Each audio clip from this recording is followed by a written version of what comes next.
제가 말씀드릴 주제는요, 평생 공부에 미치는 막연한 초등 독서라고. 이런 주제는요, 제가 정하는 게 아니고, 교육청에서 연초에, 이제 교수님들 시켜서 연구해가지고요, 주제를 몇 개 정해주죠. 그래서, 이 저학년 자기주도 학습 영역의 첫 번째 주제가 이거예요. 그래서 저는 평생 공부에 미치는 만한 초등 독서니까, 보통 이제 규모가 큰 학교는 시청각실에서 많이 하고요. 또 규모가 작을 경우에는 주제가 주제니만큼 난 도서실에서 할 줄 알고, 역 건물에 도서실에 갔더니 뭐 이리 가라 간대요. 과학실에서 한다고.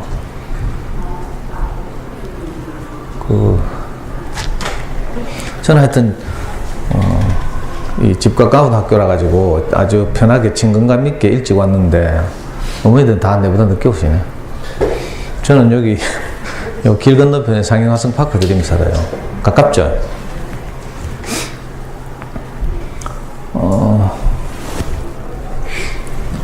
하여튼 끝물인데도 불구하고 귀한 시간 내서 설거지도 안 하고 막 오셨을 텐데, 이 좀 도움되는 말씀을 드려야 될 텐데, 그죠? 저는 뭐 편하게 무슨 뭐 전문적인 여러분들에게 전문적인 도움을 드리는 이런 그런 뭐 강사라고 생각하지 마시고요. 그냥 여러분들보다 먼저 아이들을 키운, 자녀를 키운 선배, 동네 선배 뭐 이렇게 생각하시면 좋겠어요. 엄마들은 보통 아이를 키우면서 이제 뭐 도움을 받거나 할 때 되면 동네 언니 찾죠, 동네 언니. 제가 우리 아이 어릴 때부터 이제 그 어린이집도 보내고 유치원도 보내고 이거 제가 했거든요. 왜? 노란 차 오면 기다렸다 태워 보내고 이거 하잖아요.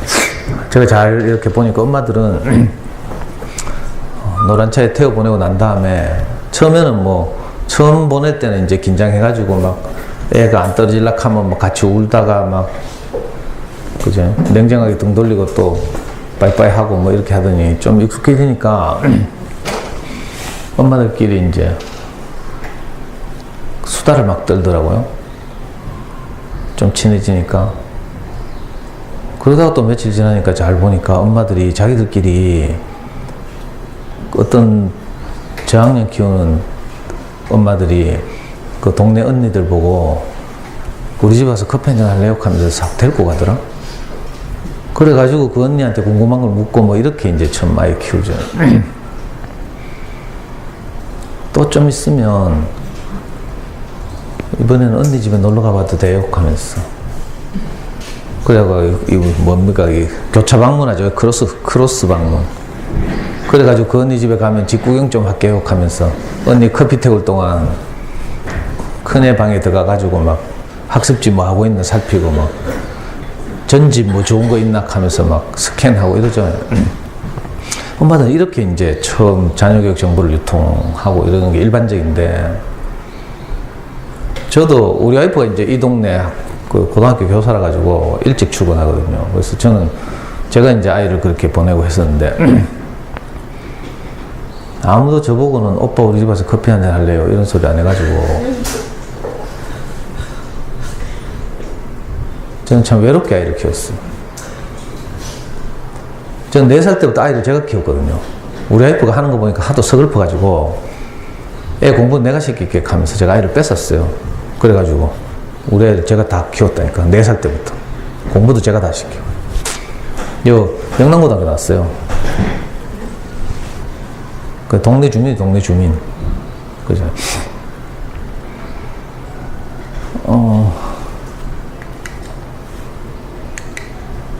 으이씨.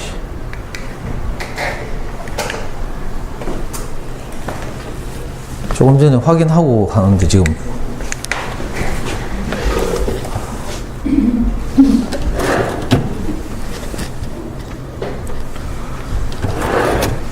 이 컴퓨터 오래된 거죠?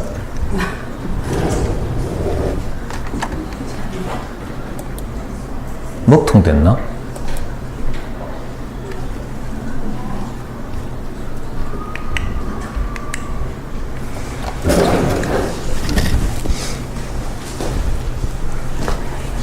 그 저는 여러분도 연수 많이 받아보셨을 거 아니에요. 그죠? 그럼 이제 연수하러 오시는 선생님들 보면 크게 두 부류로 나뉘어요. 한 부류는 이제 교직에 오래 있다 은퇴한 교장 선생님 출신들. 또 한 부류는 좀 비교적 젊은 분들은 보면 이제 뒤늦게 대학원에서 뭐 이런저런 심리니 상담이니 뭐 감정 코칭이니 이런 거 이제 그 하신 이런 분들이 이제 오시죠. 그 학위도 좀 있고 이런데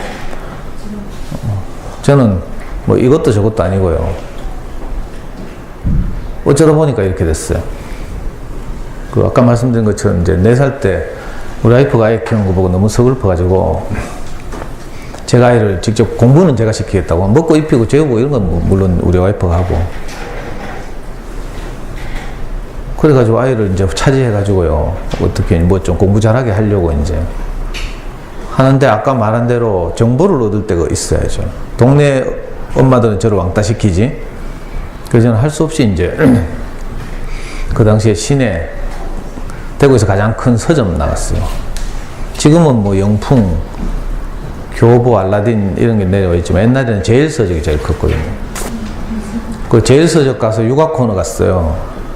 그 시내 그 동성로 지하상가 밑으로 들어가면 지하 1층 바로 제일서적과 연결됐는데 그때는 그 지하 1층에 육아서적 코너가 있었거든요. 좀 과장하자면 육아서적을 닥치는 데고 있어요. 닥치는 데.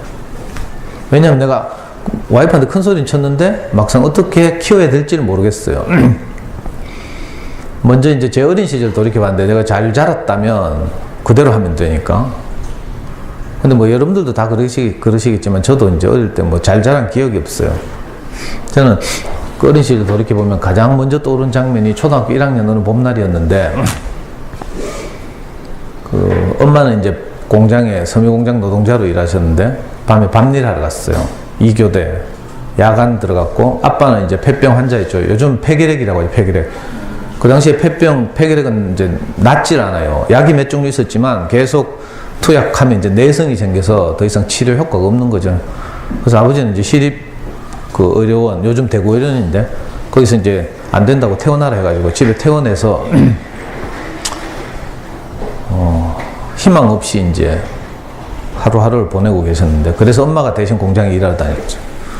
그 아버지는 당신이 희망이 없으니까 우리 아들 셋인데 이제 이 아들들한테 이제 희망을 걸고 그 장남인 우리 형이 이제 그때 초등학교 4학년이었어요. 제가 1학년, 동생이 6살이었는데 그 엄마는 밤에 일하러 가고 전날 밤에 또 4학년짜리 형을 이제 단칸 새방에서 그 밥상 펴놓고 공부를 시키고 주무셨거든요. 새벽에 막 형이 울면서 저를 깨워요. 아빠 죽었다 하면서.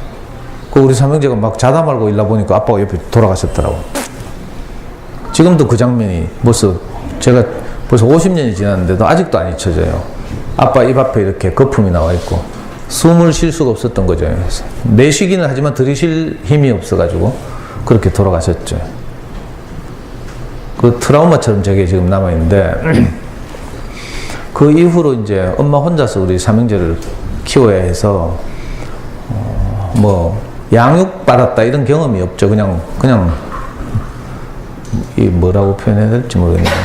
그냥 방치된 상태로 이렇게 엄마는 계속 공장에 일하러 다니고 그러다가 이것도 형편이 점점 어려워져서 몇 년이 흐른 후에 제가 초등학교 4학년 때는 우리 삼형제가 이제 각자 친척집으로 갔어요. 하나씩 다른 친척집으로. 엄마는 공장 기숙사 들어가고 그렇게 해서 이제 우리 삼형제는 아무도 중학교 진학을 못했어요. 저는 중고등학교를 다 이제 공장 다니고 이러면서 검정고시 했거든요. 그래서 어찌하든지 내게 아들이 하나 태어났는데 이놈은 좀 잘 키우고 싶은 거예요. 제가 공부할 기회를 거의 가지지 못했기 때문에 내가 아들만큼은 제가 겪었던 아쉬움을 이렇게 경험하게 하고 싶지 않아서 우리 어머니도 그런 마음 있죠. 아이들 이렇게 키우게 되면 당연히 우리가 드는 첫 마음이 뭔가 하면 내가 겪었던 내 인생의 아쉬움을 우리 아이는 겪게 하고 싶지 않다. 행복하게 잘 자랐으면 좋겠다. 이런 마음이 있죠. 그래서 엄마도 보니까 다 피아노 시켜. 자기들 어릴 때 피아노를 해본 분들이 잘 없거든. 그러니까 국민 공통 교육 과목처럼 다 대한민국 모든 꼬마들 피아노하고 태권도 시키더라고. 그게 사실은 소중한 마음이죠. 처음에 내가 못 해봤던 거, 내가 아쉬웠던 걸 우리 아이는 좀 했으면 좋겠다 이런 마음. 또 피아노 하는 엄마들은 발레까지 시켜요. 요즘 보면, 그죠? 발레 보내면 원장 선생님들이 한결같이 하는 말이 얘는 다리가 잘 찢어지네요 하면서. 그렇게 하면 막 그 말 듣고 막 우리가 막 괜히 기분이 좋아가지고 있잖아요. 5학년, 6학년 때까지 계속 보내거든. 이게 이제 부모 마음이죠, 부모 마음. 그래서 저도 이 아들 하나 있는데 이게 저처럼 또 공부할 기회를 아예 놓치거나 하면 너무 아쉽잖아요. 그래서 제가 사실은 우리 와이프한테서 이제 아이를 뺏어가지고 제가 키우게 됐는데, 그러니까 저는 당연히 어떤 생각이 드는가 하면 얘가 공부를 잘했으면 좋겠다. 뭐 다 그러시겠지만 저도 특히 저는 중고등학교를 이제 뭐 이렇게 기술 배워가지고 이제 그 공장에 다니고 뭐 인쇄소 사원하고 이러면서 이제 겨우 이제 검정고시를 통과해서 제대로 한번 공부해 본 적이 한 번도 없어요. 대학 들어가서는 또 제가 대학 다닐 때가 그 소위 말하는 80년대라서 6월 항쟁 뭐 이거 제가 대학교 4학년 때 군대 갔다 와서 4학년 때 6월 항쟁이 있었어요. 저는 출신도 또 노동자 집안이고 막 이래가지고 저는 대학 들어가자마자 또 운동권 했어요. 운동권 10년을 제 청춘 10년을 맨날 화염병 던지고 뭐 이런 거 하면서 이제 대학 가서도 공부를 못 했거든요. 그러니까 뭐 수배 받고 도망 다니고 잡혀가고 뭐 이러다가 이제 어떻게 시간이 흘렀는데 그래가지고 우리 아이는 공부를 잘 시키고 싶어서 제가 제일서적 가서 육아서적을 이제 막 닥치는 대로 읽기 시작한 거죠. 특히 책 제목에 서울대자 들어간 제목 달린 책 무조건 다 읽었어요. 제가. 그리고 영재자 들어간 제목. 왜냐하면 제가 공부에 너무 아쉬움이 많아서 그랬죠. 지금은 뭐 그렇게 생각하지 않지만 옛날에는 제가 젊을 때는 내가 아버지가 없어서, 근원적으로는 제가 아버지가 없었어죠. 그래서 중학교, 고등학교를 못 다녔고 초등학교도 친척집을 돌아다니느라고 제가 6군데를 돌아다녔거든요. 초등학교 그것도 대구에서 6군데가 아니라 전라도도 갔다 서울로 갔다가 뭐 이렇게 그런 게 제가 너무 아쉬워서 이제 우리 아이는 그 어릴 때부터 좀 체계적으로 공부를 시키고 싶었죠. 그래서 이제 육아서적들 닥친 대로 읽고, 육아서적뿐만 아니에요. 제가 뭐 시간 제한이 있어서 다 말씀드릴 수는 없는데 예를 들면 뭐 공부 잘한 아이를 둔 부모들의 수기 같은 거 있거든요. 예를 들면 뭐 서울대 또는 학력고사 전체 수석 뭐 이런 거 하는 사람들이 가끔 가다가 뭐 주부생활, 우먼센스, 뭐 여성동화 이런 데 쓰는 수기도 있어요. 그런 수기까지 제가 다 구해다가 읽어보고. 그런데 참 여러 다양한 주장들이 있고, 그죠? 육아서적마다 이것이 중요하다, 저것이 중요하다 하는 게 다 다른데, 신기하게도 많은 책들을 읽으니까 공통적으로 하는 말이 딱 하나 발견됐어요. 여러분들 다 아시더라고. 공부를 잘하려면 뭐 해야 된다고요? 책을 좋아해야 한다더라. 뭐 다 아는 이야기죠. 이 다 아는 이야기를 제가 한번 해보려고요. 근데 제가 보니까 다 아는데 또 다 몰라. 이상한 일이에요. 저도 그때 깜짝 놀랐어요. 그래? 하면서 모든 그 육아서적들이 공통적으로 하는 말. 아이가 책을 좋아해야 공부를 잘한대. 그래, 이거야? 하고 막 제가 아주 기뻐가지고. 그때 우리 아이 4살 무렵이었거든요. 근데 공교롭게도 참 운이 좋았는지, 그때 우리 집사람이 월배준 근무했는데, 퇴근하고 버스 타고 돌아오다가, 버스 차창 너머로 어린이 전문 서점 하면서 서점을 하나 발견했어요. 지금은 이제 없어졌죠. 옛날에 송현동에, 여기서 가깝죠. 송현동에 가면 서부정령 옆에 있다가 뭐 조금 후에는 여기 월천역인데 내려왔다가 뭐 이러다가 10년 만에 없어진 서점, 20년 만에 없어진 서점인데, 어린이 전문 서점 하면서 간판을 발견하고 저하고 우리 아이를 데리고 가더라고요. 가보니까 진짜 막 주옥 같은 세계적인 그림책들이 아주 손쉽게 접할 수 있도록 쫙 이제 판매되고 있는 거예요. 요즘 뭐 어린이 전문 서점 가보면 전부 전집 할인 매장 떠올리죠. 제가 말하는 어린이 전문 서점 이제 전집 할인 매장 뭐 이런 거 말고요. 잘 만들어진 단행본 어린이 책을 전문적으로 판매하는 서점. 대구에 4군데 있었어요. 지금은 뭐 거의 다 망하고 한 군데 저 만천동에 가면 아주 조그맣게 이제 겨우 살아남은 서점 딱 하나 있어요. 그 당시에는 학교 도서실에 좋은 어린이책이 없었거든요. 지금은 이제 요즘 학교 도서실에 좋은 어린이책이 많이 들어오고 또 사서선생님 배치되기도 하고 또 공공도서관도 많이 생겨 있고 제가 사는 우리 아파트 바로 앞에 달서 어린이 도서관 있죠. 도원 도서관 생겼죠. 그리고 뭐 성서 쪽으로 가도 많이 있고 이런데 제가 아이를 키울 때만 해도 이제 공공도서관에도 좋은 어린이책이 없었어요. 학교에서 가끔씩 공문이 오거든요. 가정통신문이 오는데 도서실에 비치할 책을 한 권씩 한 가정당 한 권씩 보내라고 가정통신문이 오잖아요. 그러면 저부터 우리 집에서 가장 빨리 버리고 싶은 책 이런 걸 애 가방에 넣어 보낸다니까. 그러니까 학교 도서실은 그 당시에 그런 걸 다 모아놓은. 그러니까 읽을 만한 제대로 된 책이 없었죠. 근데 제가 처음에는 우리 와이프 따라 저기 갔는데 가보니까 정말 좋은 책들이 많이 있고 이래가지고 저는 우리 가족은 갈 때마다 저 서점에서 그 당시 그림책이 5,000원, 6,000원 이렇게 했어요. 요즘은 그림책 한 권에 평균 12,000원 해요. 그 갈 때마다 그림책을 한 10권에서 15권 사가지고 집에 돌아오면 아이하고 이제 같이 읽죠. 그리고 다 읽으면 다음 주에 또 가고. 저는 거짓말 안 보태고요. 특별한 일이 없는 한 일주일에 한 번씩 저 어린이 서점을 다녔어요. 어린이 서점에 갖다 바치는 돈도 엄청나죠. 그러니까. 그걸 언제까지 했는가 하면 우리 아이 중학교 2학년 때까지 4살 때부터 중학교 2학년 15살 12년 동안 매주 한 번씩 어린이 도서관 가는 마음으로 요즘 같으면 뭐 저렇게 책 사러 안 가도 되죠. 어린이 학교 도서관 잘 이용해도 되고요. 공공도서관에도 좋은 어린이책이 많으니까 12년을 다녔어요. 12년을. 지금 생각해도 제가 아빠로서 우리 아이한테 제일 잘한 것이 있다면 매주 한 번씩 그 어린이 서점에 가서 좋은 어린이책을 사서 아이와 함께 울고 웃으면서 좋은 어린이책을 읽은 거죠. 그러다가 이제 우리 아이 중학교 2학년 때쯤 인터넷 서점들이 등장했어요. 예스24, 알라딘, 인터파크. 그래서 동네 서점 다 망하게 생겼잖아요. 그래가지고 제가 단골로 다니던 저 서점에서 사장이 저보고 그 서점은 엄마들 대상으로 자녀교육 강의를 좀 해달래요. 관찰했겠지. 12년 동안 최대 단골이니까. 그리고 그 당시에 우리 아이가 이제 처음으로 교육청 국회에 이제 영재교육법이 통과돼가지고 이른바 교육청 영재를 선발하기 시작했어요. 그것도 우리 아이 중학교 1학년 때인가 2학년 때인가 같은 학년 이 남부교육청 산하의 같은 학년 15,000명 중에서 20명을 뽑는 시험에서 통과했거든요.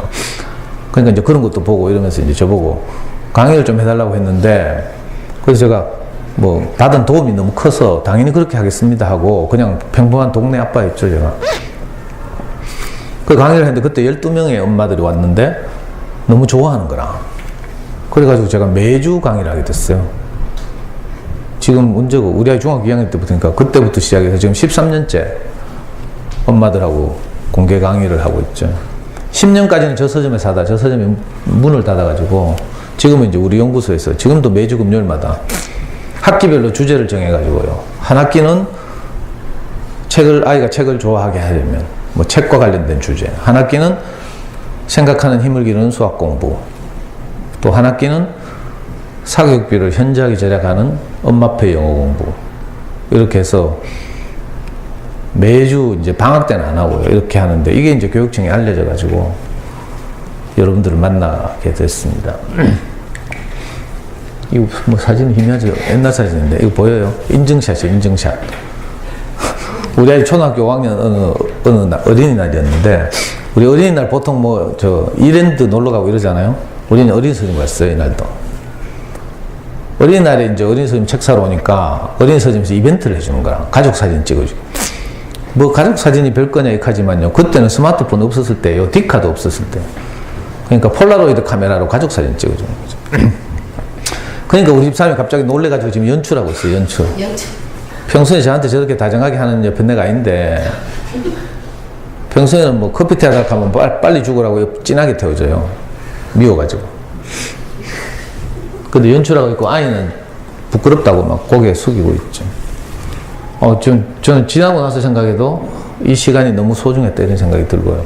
진짜로 이 어린이 서점을 다니다 보니까 그 몬테소리 여사가 이탈리아의 유명한 교육학자 몬테소리 다 알죠. 뭐 교구만 알지 뭐 학자는 아나 몰라.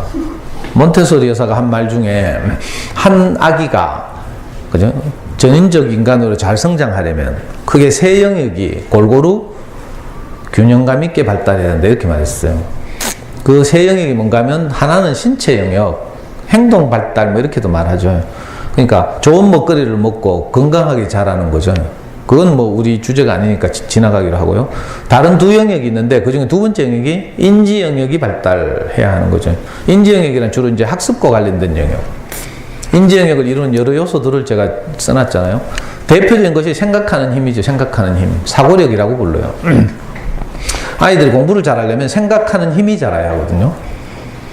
이게 가장 중요합니다. 그래서 대학에서도 항상 아이들에게 비판적 사고력을 측정해요. 그런 그 대표적인 도구가 논술이죠, 논술. 또는 구술 면접도 있고요. 근데 이 생각하는 힘이 자라는 가장 좋은 방법은 뭔가 하면요. 가장 좋은 방법은 일단 직접 경험하는 거예요, 경험. 설거지도 계속 해봐야 뭐 노하우도 늘고 이러죠. 저같이 가끔씩 뭐 309년 만에 설거지 한 번씩 하면 그럼 몇 개 안 되는데 제가 1시간 걸리거든요. 깔끔하게 한다고 뭐 캐사타가. 그 경험을 많이 하면 다양하게 생각하는 힘이 깊어지는 게 당연하고요. 그래서 요즘은 또 우리 젊은 분들은 뭐 캠핑도 많이 다니고 막 그죠? 체험학습도 많이 다니고 하죠. 아주 좋은 시도죠, 그게. 경험을 많이 해야 생각하는 힘이 자라니까. 근데 이제 경험이라는 것이 한계가 있어서 우리 어린아이들을 매일 데리고 다닐 수가 없잖아요. 주말마다 나가는 집도 있더라고. 주로 O형 집들. 막 군대처럼 일사불란하게 막. 특히 엄마 아빠가 다 O형이면 아주 쉬워요, 이거. 일사불란하게 막 계획대로 막 주말만 되면 팍팍팍 움직이는데 또 피곤한 아빠들 있죠. 게으른 아빠들, B형. 이러면 이제 잘 못 나가잖아요. 이제 아이들도 어리고 하니까 뭐가 필요한가 하면 간접 경험이 필요하죠. 간접 경험을 가장 손쉽게 하는 방법은 책을 읽는 거예요. 그래서 다른 사람의 경험을 내가 간접적으로 배우는 거죠. 이러면서 생각하는 힘이 점점 자라거든요. 물론 뭐 생각하는 힘이 가장 중요하긴 하지만 이것뿐만이 아니고 아이들 또 평가하는 도구 중에 가장 중요한 게 요즘은 뭐 듣기 평가도 있지만 듣기 평가를 제외하면 모든 평가는 다 텍스트, 지문을 주고 지문에 대한 이해 능력을 묻는 거예요. 무슨 말인지 알겠죠? 그러니까 이 텍스트에 대한 이해 능력, 이걸 뭐 독해력 이렇게 불러요. 주어진 지문이나 책을 읽고 얼마나 소화하고 있는가 이걸 보는 거죠. 그러니까 텍스트에 대한 이해 능력, 이게 이제 자라야 하는 거죠. 독해력이라고 불렀다. 독해력. 그러니까 당연히 책을 많이 읽을수록 문자에 대한 이해 능력이 높아지는 거죠. 이건 당연한 일이죠. 그리고 어휘력. 또 좋은 어린이 책을 자꾸 접하게 되면 전집 말고요. 좋은 어린이 책을 접하게 되면 창의성이 굉장히 자라는 데 도움이 되죠.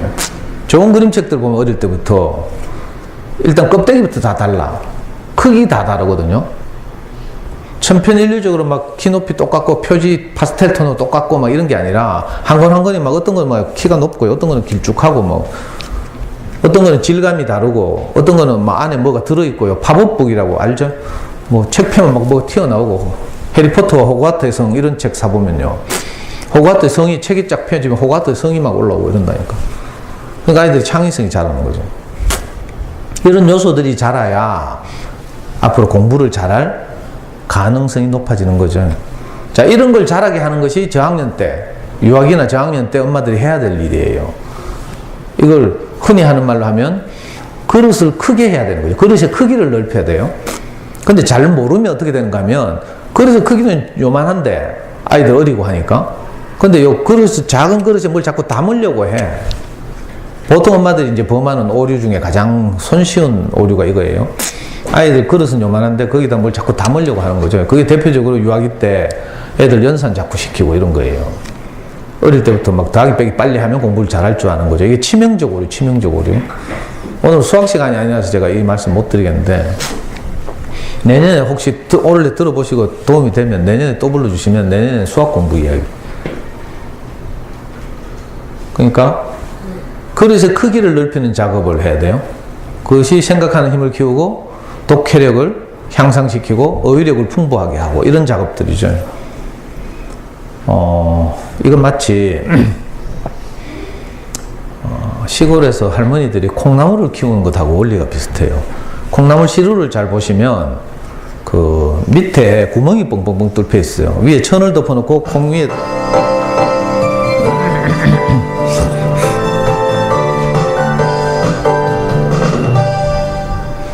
콩 위에 천을 덮어놓고 물을 붓잖아요.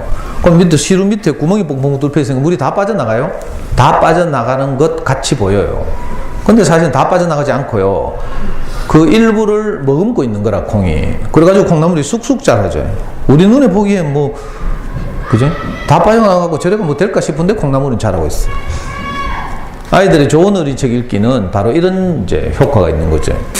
분명히 책을 읽고 끼낄거리기도 하고 뭐 이런데 아무도 몰라. 그런데 뭐가 자라고 있어요. 근데 엄마들은 여기에 대한 신뢰가 없어요. 그러니까 어떻게 해요?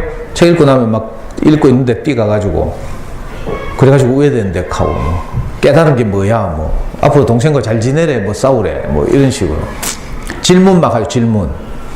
책 잘 읽는 걸 확인하는 거죠. 그럼 애들 김새잖아요. 정말 책을 좋아하는 애들은 읽고 나면 아무것도 몰라. 뭐만 남는 줄 알아요? 야 재밌었다. 아니면 마음이 짠하다. 뭐 이게 남는다고요.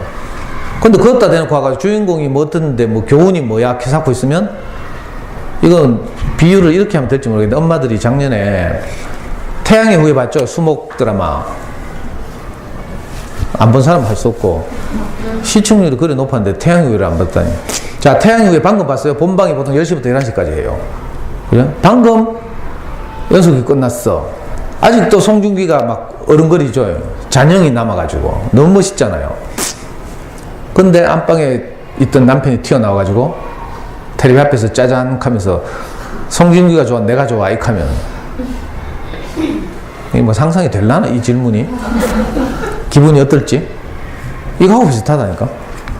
능지처참을 해도 마땅찮죠 사실. 우리 아이들이 책을 읽고 재미를 느끼면 돼요. 야 재밌었다. 아니면 막 감동을 받았다. 마음이 짠하다 이렇게 표현해요. 아이들 말로. 아니면 슬퍼서 못 읽겠다 이렇게도 말하고요. 자 이런 느낌을 가지면 이건 책을 좋아하게 된 거라. 그런데 엄마들은 여기에 대한 생각이 없어요. 콩나물 자라듯이 우리 아이의 어떤 요소들이 자라고 있다. 여기에 대한 깊은 신뢰가 없으니까 어떻게 하는가 하면 자꾸 가서 물어봐. 질문하고. 근데 이 질문도 하루 이틀이지. 엄마는 책 못 읽잖아요. 바빠서. 동생도 돌봐야 되고 설거지도 해야 되고 청소도 해야 되고 책 못 읽어. 책은 안 읽고 질문하려니까 이거 골치 아프죠? 그러니까 어떻게 해요? 친절하게 질문을 만들어서 책 뒤에 붙여진 책들 찾는 거라. 그래가 집집마다 다 전집 사가지고 뒤에 보면 다 질문지 2쪽, 3쪽 붙어 있죠. 이걸 또 동네 언니들이 좋은 책이라고 구원한다? 애 키울 때요, 동네 언니들 조심해야 돼. 미안한 말인데, 이웃끼리 뭐 이렇게 공동체를 이루고 사이좋게 살아야 되긴 하지만, 잘 모르는 언니들이 다 아는 것처럼 후배들을 잘못 인도하는 거라. 이거 제가 성경의 표현을 빌리면 소경이 소경을 인도하는 거죠. 뭐 기껏 5학년, 6학년 중학생 키우는 언니들이 뭘 안다고. 그래? 자기들 아는 걸 가지고 사춘기 자기 애를 키우다 보니까 말을 안 듣거든. 그러니까 후배들한테 뭐라 해요? 나중에 말 안 듣는데 말 잘 들을 때 더 빡시게 돌려래. 이렇게 고친다니까. 이거 완전히 뭐 모자지간을 원수 만드는 지도를 하고 있어요. 그러니까 이렇게 이제 잘못된 길을 가는 거예요. 콩나물 자라서 자는데 이걸 꼭 알아야 돼요. 제가 해보니까 진짜 그렇더라고요. 이거 교보문고, 서울에 교보문고 가면 교보문고 앞에 교보 창시자 신용호 회장님이 교보문고를 우리나라 최초로 문을 열면서 이렇게 사람은 책을 만들지만 사실은 또 책이 사람을 만드는 거죠. 특히 우리 아이들은요, 좋은 어린이책을 꾸준히 읽다 보면 영향을 계속 받게 돼 있어요. 저는 기독교인이라서 이제 제일 제가 좋아하는 성경 구절 중에 하나가 하나님이 사람을 흙으로 지었다. 이렇게. 흙으로 짓고 생기를 불어넣으니까 사람이 생명체가 됐다. 이런 표현이 있거든요. 이게 무슨 말인가 하면 어떤 원리를 말하는 거죠. 원리를. 사람은 흙과 같은 구조로 되어 있어서 어떤 씨가 뿌려지면 그 씨의 열매를 맺어요. 씨의 결과를 내는 거죠. 저는 어릴 때 슬럼가에서 자랐어요. 슬럼가에서 자라니까 맨날 듣는 말이 악다구니 쓰는 말, 욕 이런 거 들었어. 나중에 내가 커서 어른이 됐는데 제가 욕에 관한 네이티브 스피커가 됐어요. 제가 욕하는 거 한 번도 못 들어봤죠. 하루는 어떤 엄마가 제 강의를 듣고 교육청에 고발을 했어요. 강사 선생님이 뭐 욕을 쓴다 하면서 뭐 찌랄한다 해서고 뭐 미친년 널뛴다 하고 뭐 이런 용어를 쓰니까 교육청에서 조사 나왔다니까, 조사. 근데 할 수 없어요. 저는 욕이 네이티브가 돼 있다니까. 왜? 욕이 계속 뿌려져 가지고 어릴 때부터 성장 환경이 슬럼가에서 자랐기 때문에. 좋은 어린이책을 계속 읽으면 아이들에게 좋은 영향이 미치는 거죠. 좋은 어휘들을 사용하게 되고요. 책이 사람을 만든다 이런 말이죠. 저는 해보니까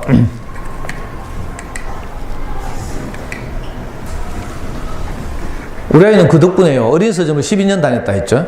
그리고 이제 중학교 3학년쯤 되니까 어린 서점에서는 책 읽기 좀 유치하고 이제 근데 마침 교보 내려와가지고 교보 한 1년 다니다가 고등학생이 딱 됐어요. 영남고등학교 가서는 입시하니라고 책 못 읽었지.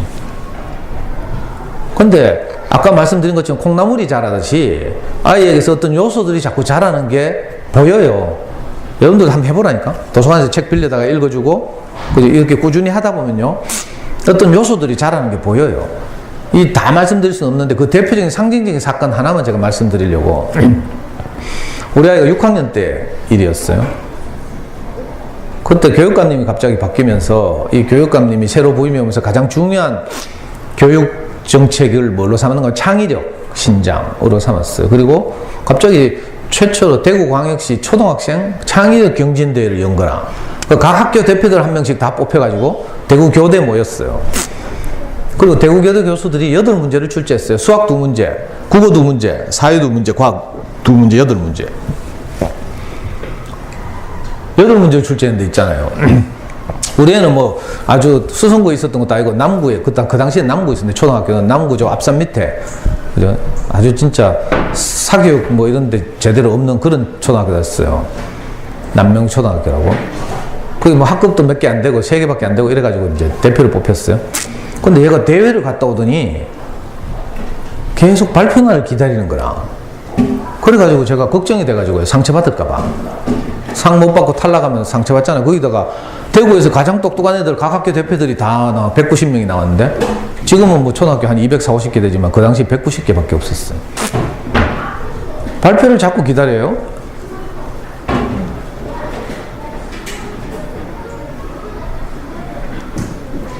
난 뭐 살림하시나 싶어가지고. 그래서 제가 상처받을까봐 기다리지 말아 했어요. 아빠는 니를 어릴 때부터 어린이 서점을 이렇게 데리고 다니고 키우는 이유가 멀리 보고 네가 나중에 수능을 칠 때 실력을 발휘할 수 있도록 그렇게 키우고 있다. 그러니까 지금 성과가 나타나지 않아도 괜찮다. 걱정하지 마라 했어요. 근데 애는 그게 아니더라고. 제가 갔다 오니까 뭐 감이 오나 봐. 나중에 이제 제가 문제를 보니까 나중에요. 한 20일 지난 후에 그 출제된 문제를 보니까 예를 들면 국어 문제 이런 게 나왔어요. 2문제가 나왔는데 한 문제는 그 유명한 이제 성경에는 보면 이스라엘의 가장 지혜로운 왕이 솔로몬이라고 있어요. 솔로몬에게 하루는 엄마 둘이 어떤 아줌마 둘이 찾아와가지고 애기 하나 데리고 서로 지 애기라고 우기는 거라. 그래가지고 도저히 친엄마를 가려줄 방법 요즘처럼 뭐 유전자 검사를 할 수도 없고 이러니까 솔로몬이 할 수 없이 생각해낸 방법이 너희들이 서로 양보하지 않으면 애를 반토막 내가지고 나눠 가지라 이렇게. 그랬더니 친엄마가 깜짝 놀라가지고 양보를 한 거죠. 가짜 엄마는 그럽시다 하고. 그래서 솔로몬이 딱 눈치를 채가지고 예인연 하면서 요즘 말로 하면 이게 친자 확인 소송이에요. 친자 확인 소송. 이 지문을 길게 주고요. 문제가 뭐였는가 하면요. 만약 네가 솔로몬이라면 어떻게 친엄마를 가려줄 것인지 생각나는 대로 써라. 이런 문제가 나왔어요. 이건 그러니까 독서가 책 읽기가 뒷받침되지 않으면 여러 다양한 논리적인 그죠? 생각들을 해내야 되잖아요. 그리고 많이 쓸수록 높은 점수를 받는 거라. 밑에 막 여백이 막 몇 줄이나 있어요. 몇 줄 있다 하더라고. 또 다른 문제는 지금까지 많은 그 종들이 출현했다가 멸종하거나 이런 이제 지구의 역사가 오래됐으니까 이런데 지금까지 은행나무인가? 뭐 은행나무 이야기를 하면서 은행나무는 지금까지 뭐 얼마 동안 멸종하지 않고 지금까지 여러 대륙에서 살아남았다. 뭐 이런 지문을 쭉 주고요. 네가 생각하기에 이 은행나무가 멸종하지 않은 이유를 생각나는 대로 써라. 이게 국어 문제 두 문제였어. 우리의 말 들으니까 뭐 10몇 가지씩 썼다 하더라고요.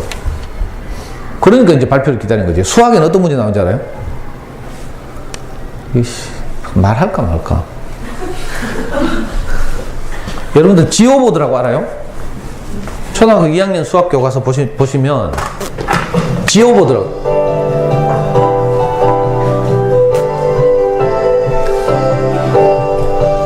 근데 엄마들은 잘 모르더라, 지오보드라는 걸. 왜 이렇게 플라스틱 판에, 요만한 판에 돌기가 톡톡톡 튀어나와 있는 거 있잖아요. 그게 지오보드예요. 지오라는 말은 지오메트리, 기하라는 뜻이에요. 기하판, 우리말로 번역하면 지오보드. 거기 왜 문방구에서 색깔의 고무줄 팔잖아요. 고무줄을 걸어서 여러 도형을 만들어 보는 이런 도구를 지오보드라고 불러요. 10,000원도 안 해요. 이거 이제 초등학교 2학년 교과서에 보면 있거든요. 고무줄로 삼각형도 만들어 보고 뭐 사각형도 만들어 보고. 이제 이건 창의력 경진되니까 6학년들, 각 학교 대표인 6학년들을 대상으로 수학 문제가 출제됐는데 지오보드를 딱 제시했어요.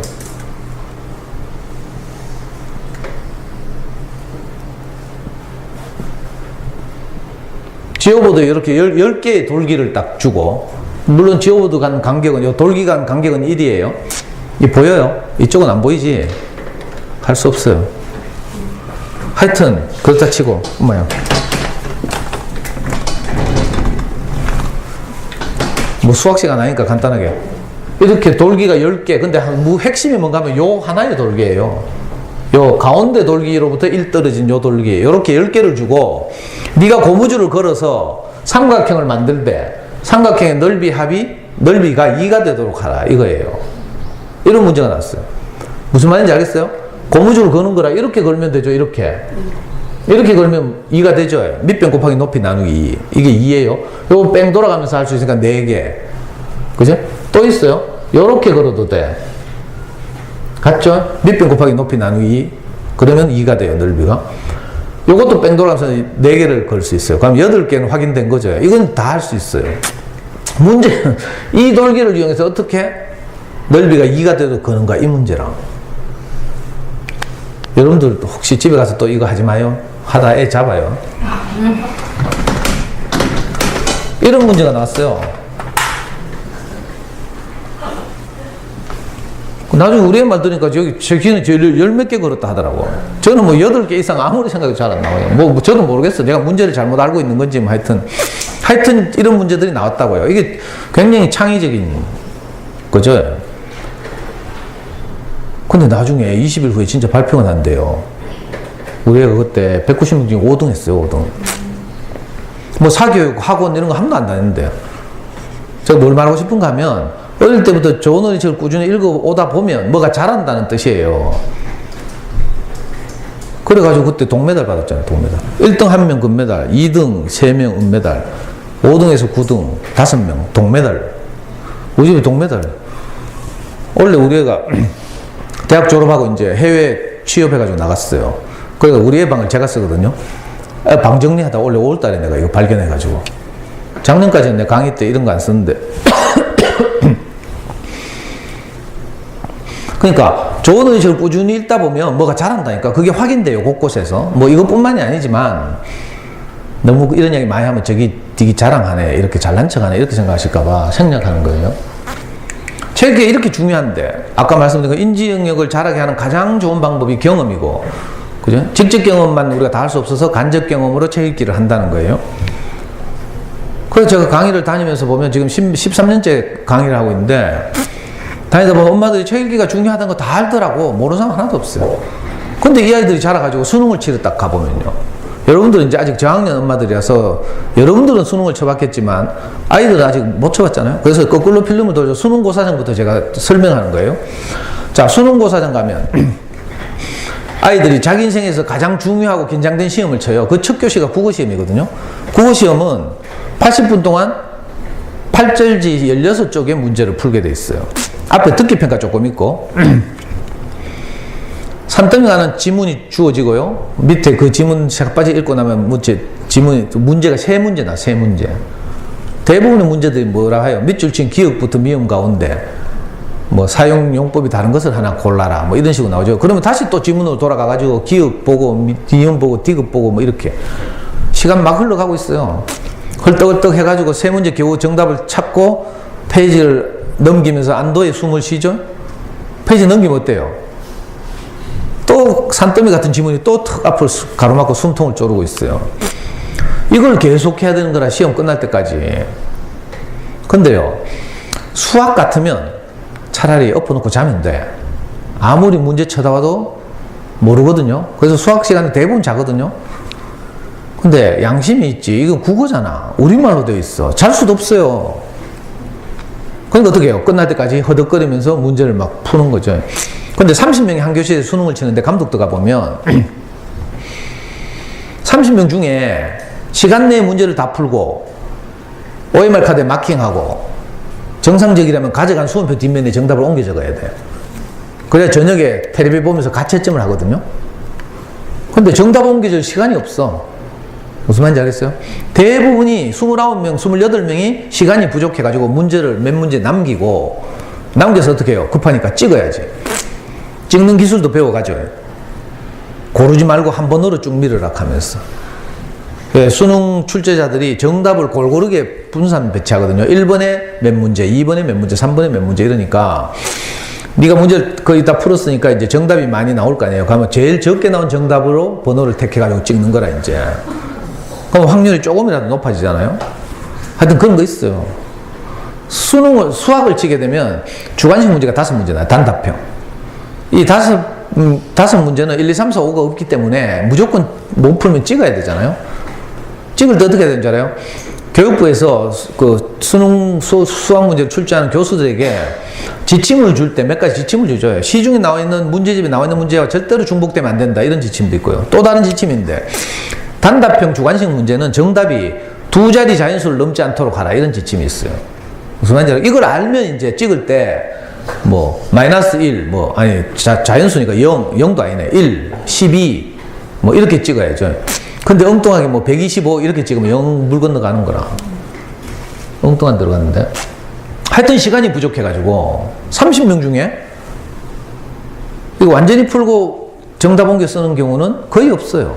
안타깝죠. 왜? 근데 이 아이들의 부모들이 어땠어요? 어릴 때. 다 체육이가 중요하다 하고 집구석에 전집 꽉 쌓아놓고 있었어요. 안 이상해?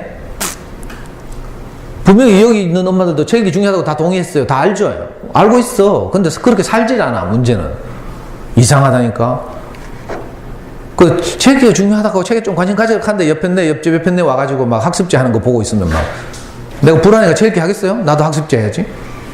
또 빨간펜 언니들 와가지고 뭐 교육받으러 가자 기사고 뭐 이렇게 하면 또 가서 뭐 이상한 짓 해야 되고 뭐. 엄마들 보면요 이 자녀에 대해서 잘 모르니까 죄송한데 내가 오늘 보고 말 거라고 생각하고 내가 마음대로 이 뻘짓을 너무 많이 한다니까. 엉뚱한 짓. 물론 저도 어릴 때 그랬죠. 저도 아이 어릴 때는 저도 아무도 몰랐으니까. 그 이상해요. 분명히 체육이 중요하다고 컸는데 고3 되면 시간이 모자란다니까? 이게 읽기가 안 돼 있다는 뜻이에요. 시간이 부족하죠. 자, 이 아이들이 고등학교 1학년 때로 딱 내려가 볼게요. 고등학교 1학년. 고등학교 들어가는 순간 체육기 하는 심하게 빠이빠이. 왜? 입시해야 되니까.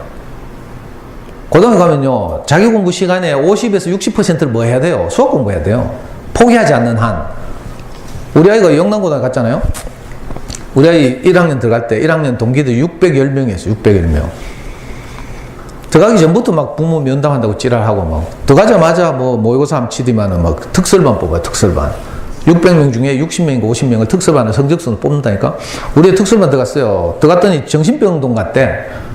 보통 아이들은 교실에서 야자를 9시까지 하는데 이 특설반 아이들은 밤 11시까지 하는 거야. 그 심자라고 하죠. 심자. 근데 우리 아이가 딱 그 특설반 들어가서 심자를 하는데 애들이 일제히 9시 되면 책을 딱 가방에서 꺼낸다는 거야. 무슨 책 꺼낸 줄 알아요? 50명에 한 명도 예외 없이 수학 이정서. 공부 잘하는데 수학 공부해야 돼요. 그냥 책 읽을 시간이 없어요. 그러니까 어떻게 해야 돼? 그 전에 책 읽기가 충분히 되어 있어야 하는 거지. 근데 엄마도 이거 잘 몰라. 여러분들은 고등학교 생활 해봐서 알겠길 아마. 모르나? 대충 지내가지고. 자, 이 아이들이 중학교도 내려옵니다. 중학교도 내려오면 다 스마트폰 공급돼 있어요. 스마트폰 안 사주고 버티는 독한 엄마들도 있지만 그거 굉장히 위험하거든요. 애가 스마트폰을 고등학교 때 샀어 봐. 그러면 그 중요한 시간에 스마트폰 하고 있다니까, 호기심 때문에. 초등학교 2학년 때 사줘야 돼.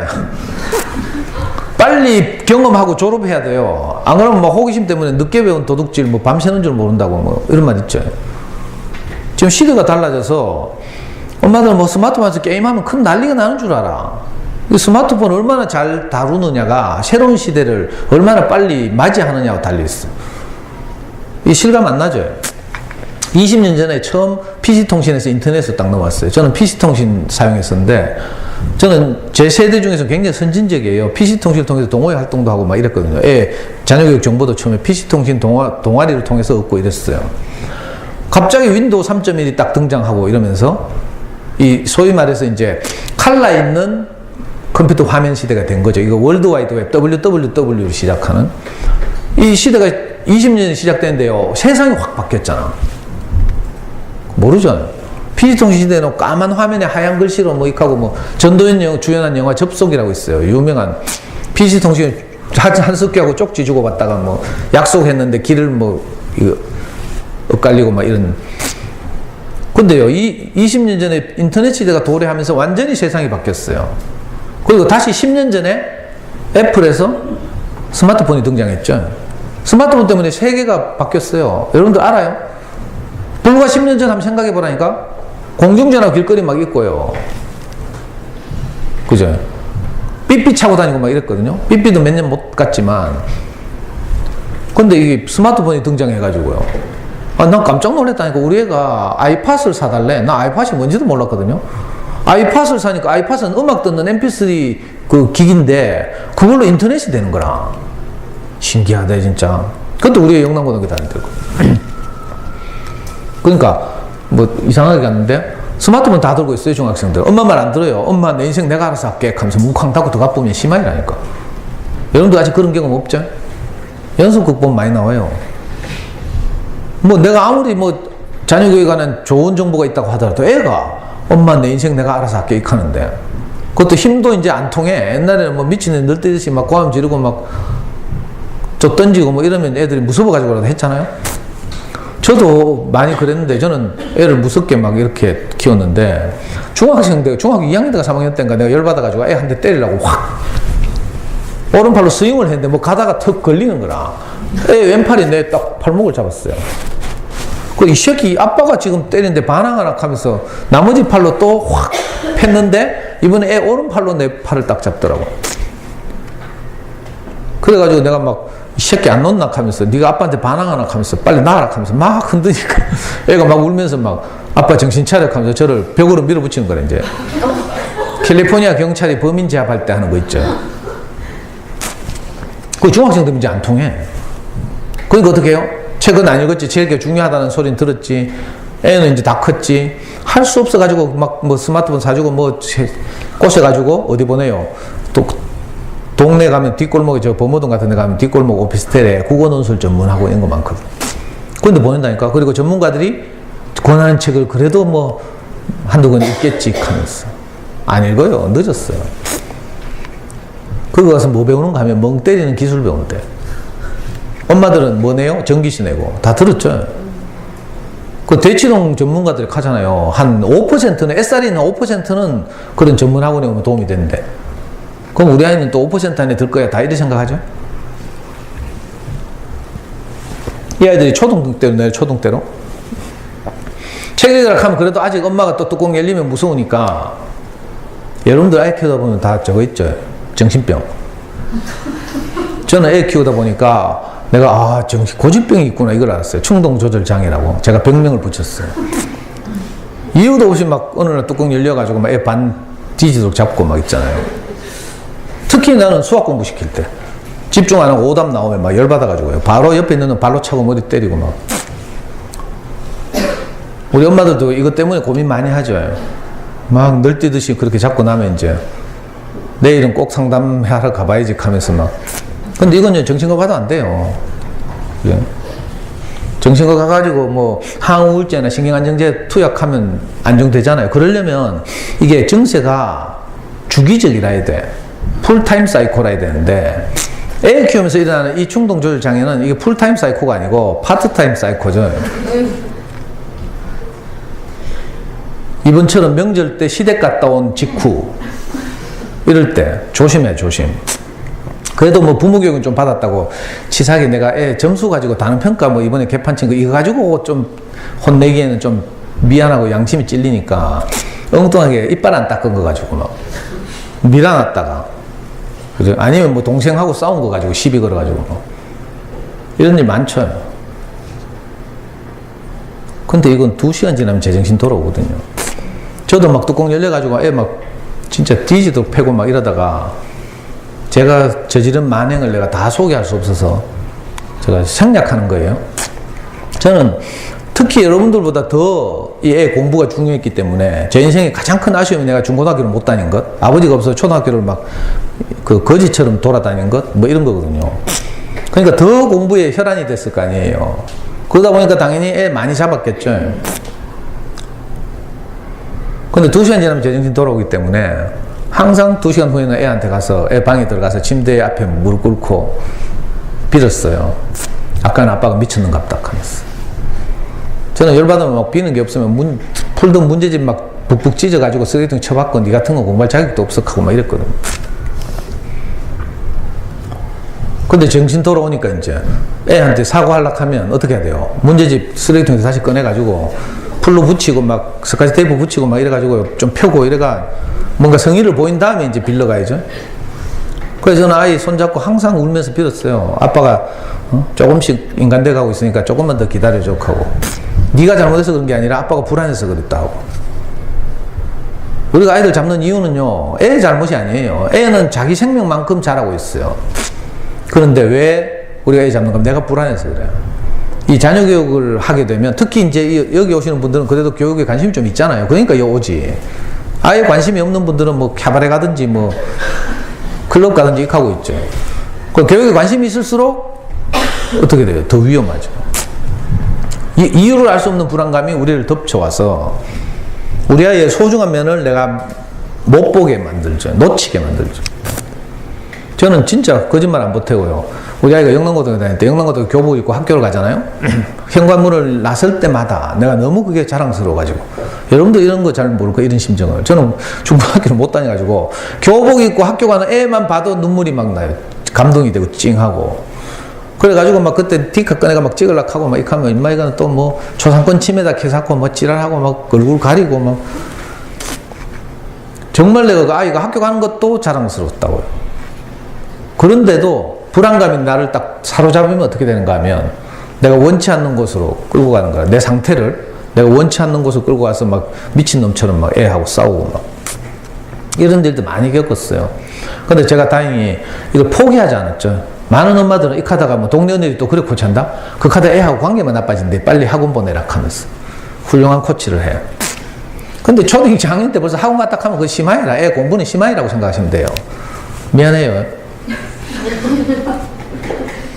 뭐 예를 들어 엄마도 직장 다니는 것도 아니고 집구석에 있으면서 애를 벌써 뭐 초등학교 저학년인데 뭐 어디 공부방 보낸다. 이건 비극이에요, 비극. 아무도 엄마처럼 그렇게 해줄 사람이 없어요. 애 상태를 정확하게 알고. 그죠? 그 어떤 공부방이나 학원 가도 그건 남들이 대신해 줄 수 있는 성질이 못 돼요.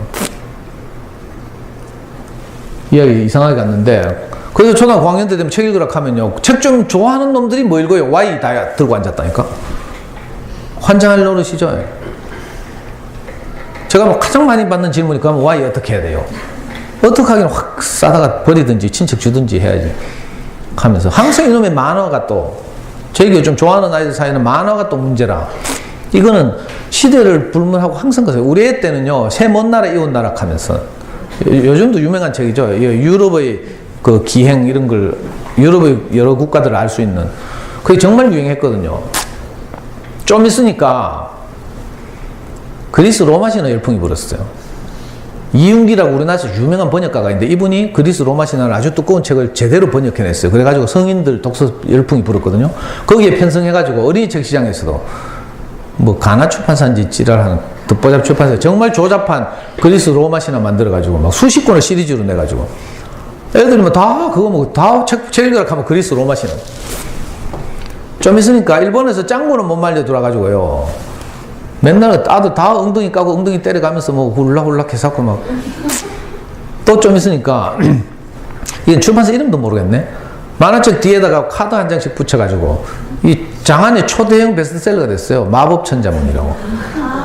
그거 카드 수집한다고 또 지랄하고 뭐 한자 열풍과 또 맞물려가지고 뭐 한자를 뭐 몇 급 따면 뭐 대학을 가는데 특혜가 이거 지랄 입시에 대해서 하나도 모르면서 그래 요즘 엄마들 보면 유치원 때부터 한자 뭐 8급하고 뭐 7급하고 뭐 이렇게 샀더라.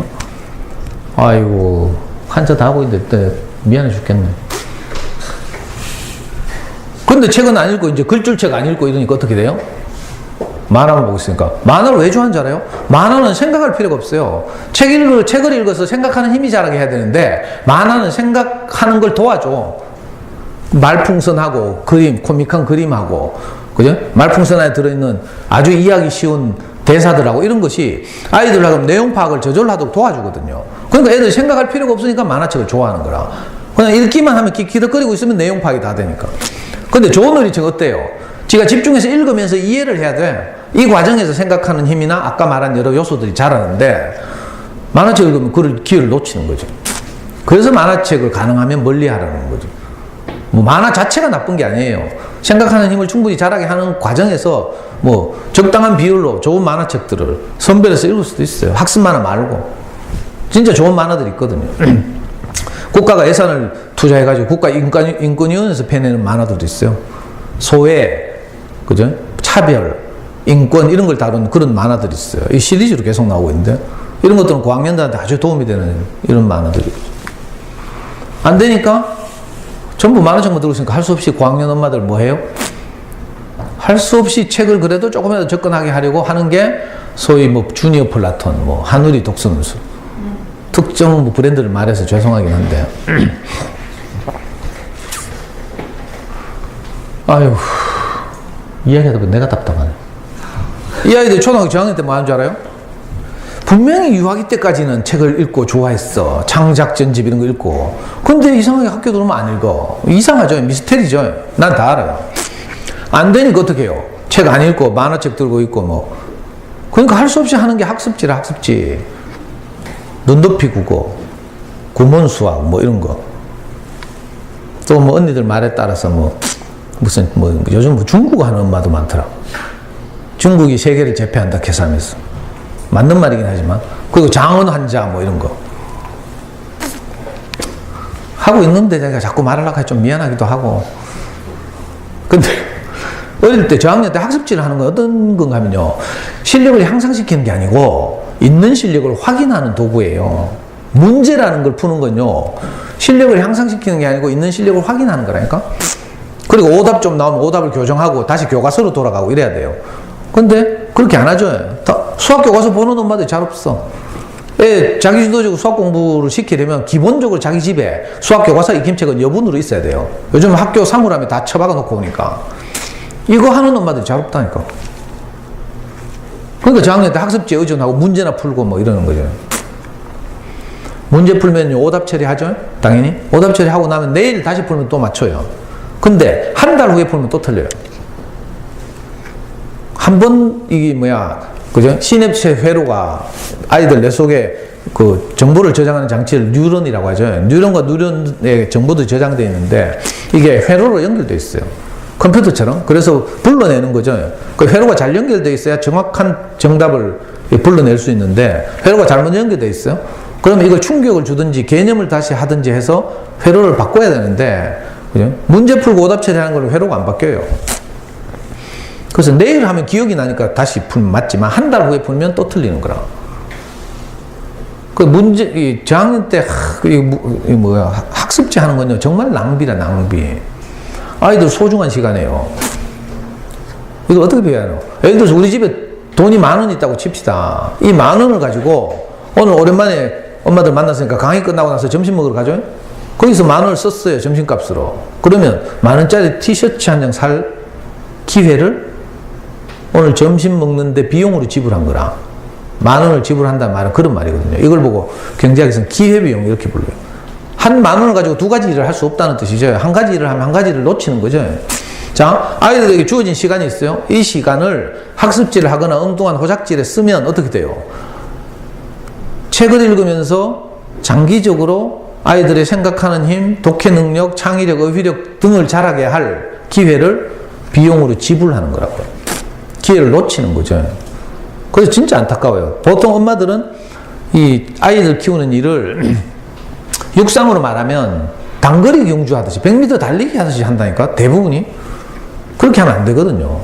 긴 마라톤인데 단거리 경주하듯이 전력 질주하면 어떻게 돼요? 얼마 안 가서 지치죠. 마라톤 동호회 가면 그런 거 금방 배워요. 너무 비극적으로 말하면 안 되는데, 이 근원적인 문제가 어디 있는가 하면 제 생각에는 뭐 다른 많은 요인들이 있을 수 있지만 유아기 때 이 첫 단추를 잘못 낀 거라. 언니들한테 꼬시켜가지고 교육받아가지고 교육 참 좋은 교육 있다 하면서 막 이거 제가 만든 게 아니고요. 어떤 데 가니까 이렇게 교육하더라는 거라 그대로 쓴 그대로 0세부터 20까지 자연관찰 이렇게 해서 뭐 20부터 30까지 세계 명작 뭐 이런 식으로 무슨 수능 치는 애들 같아. 5세 되니까 사회탐구 하면서 있잖아요. 아이고 야 또 막 전부 다 관심 있어가지고 뭘 내가 빠뜨렸지 하면서 막 보고 있죠. 참 진짜 끝이 없어. 경제와 역사 이런 걸 6세 때 읽어야 되는데 시대가 바뀌었어요. 옛날에는 한 개인이 많은 지식을 확보하고 있으면 많이 외우고 있으면 훌륭하다고 똑똑하다고 평가를 받았어요. 그죠? 지금은 그런 시대가 아니에요. 시대가 바뀌었어요. 지식은 네이버에 물어보면 다 가르쳐줘요. 네이버 안 되면 구글에 묻고. 그러니까 지식은 다 제공해 주고요. 이 제공해 준 지식 컨텐츠를 바탕으로 새로운 컨텐츠를 만들어내는 능력, 이게 이제 아주 높은 평가를 받는 능력인 거라.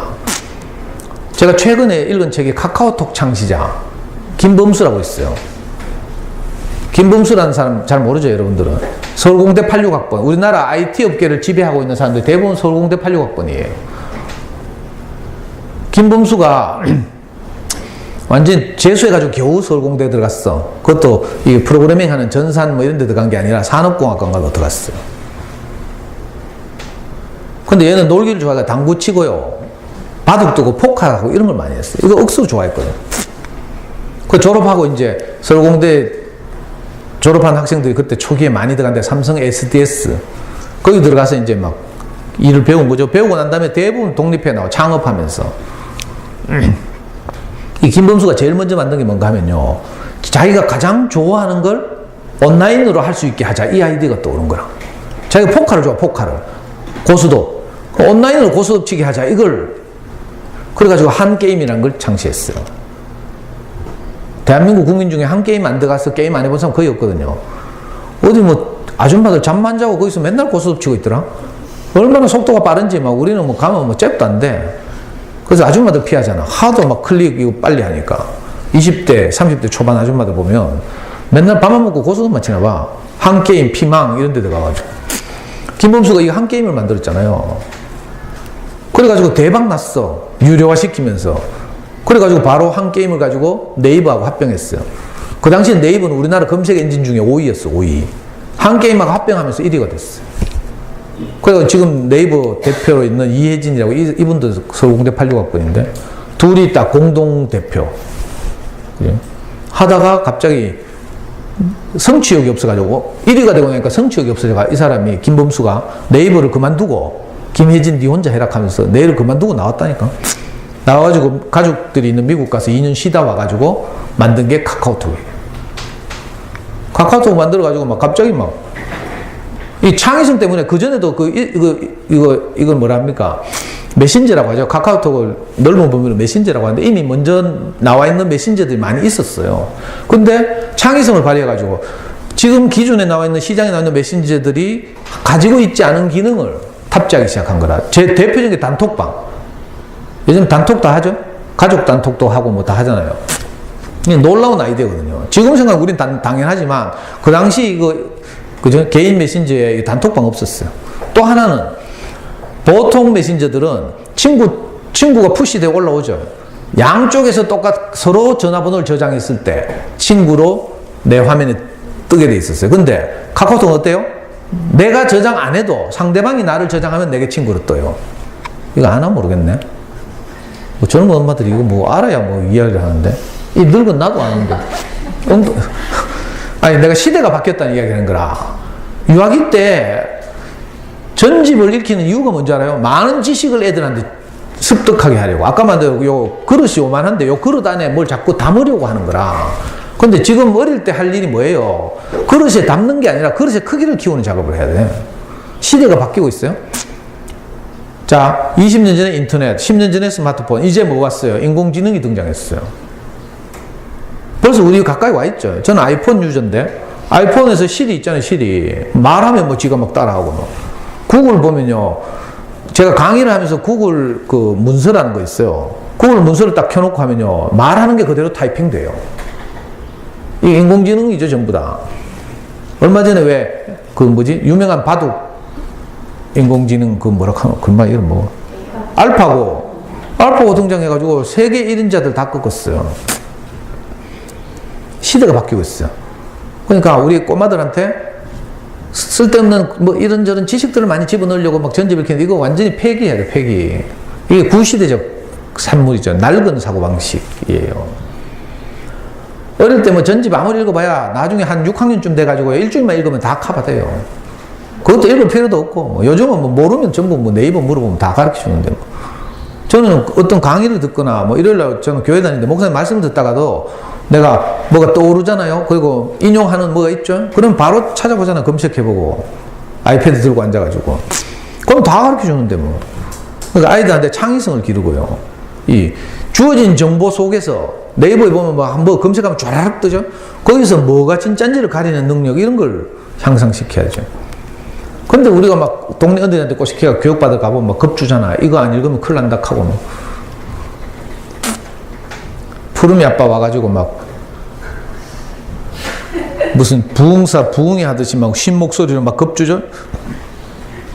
푸름이 아빠가 우리 아이 초등학교 3학년 때 책을 냈어요. 푸름이 이렇게 영재로 키웠다 하면서. 저는 책 다 읽어봤다 했죠. 육아서적 뭐 특히 이제 부모들의 경험은 내가 놓칠 수가 없잖아요. 그때 바로 사서 2시간 만에 다 읽었어요. 또 내하고 동시대 사람이거든. 푸름이 아빠는 저보다 1살 어려요. 푸름이하고 우리 애가 동갑이라. 근데 우리 애는 2월생이라서 학년이 하나 빨라요. 책 읽고 나서 딱 덮었는데 내가 신경질이 막 나. 화가 나도 두 가지 이유로. 하나는 야 이런 책 내가 내야 되는데 이게 먼저 냈네 하면서 셈이 나가지고. 또 다른 하나는 야 이 사람이 어린이 책에 대해서 하나도 모르는구나 이 생각이 들었어.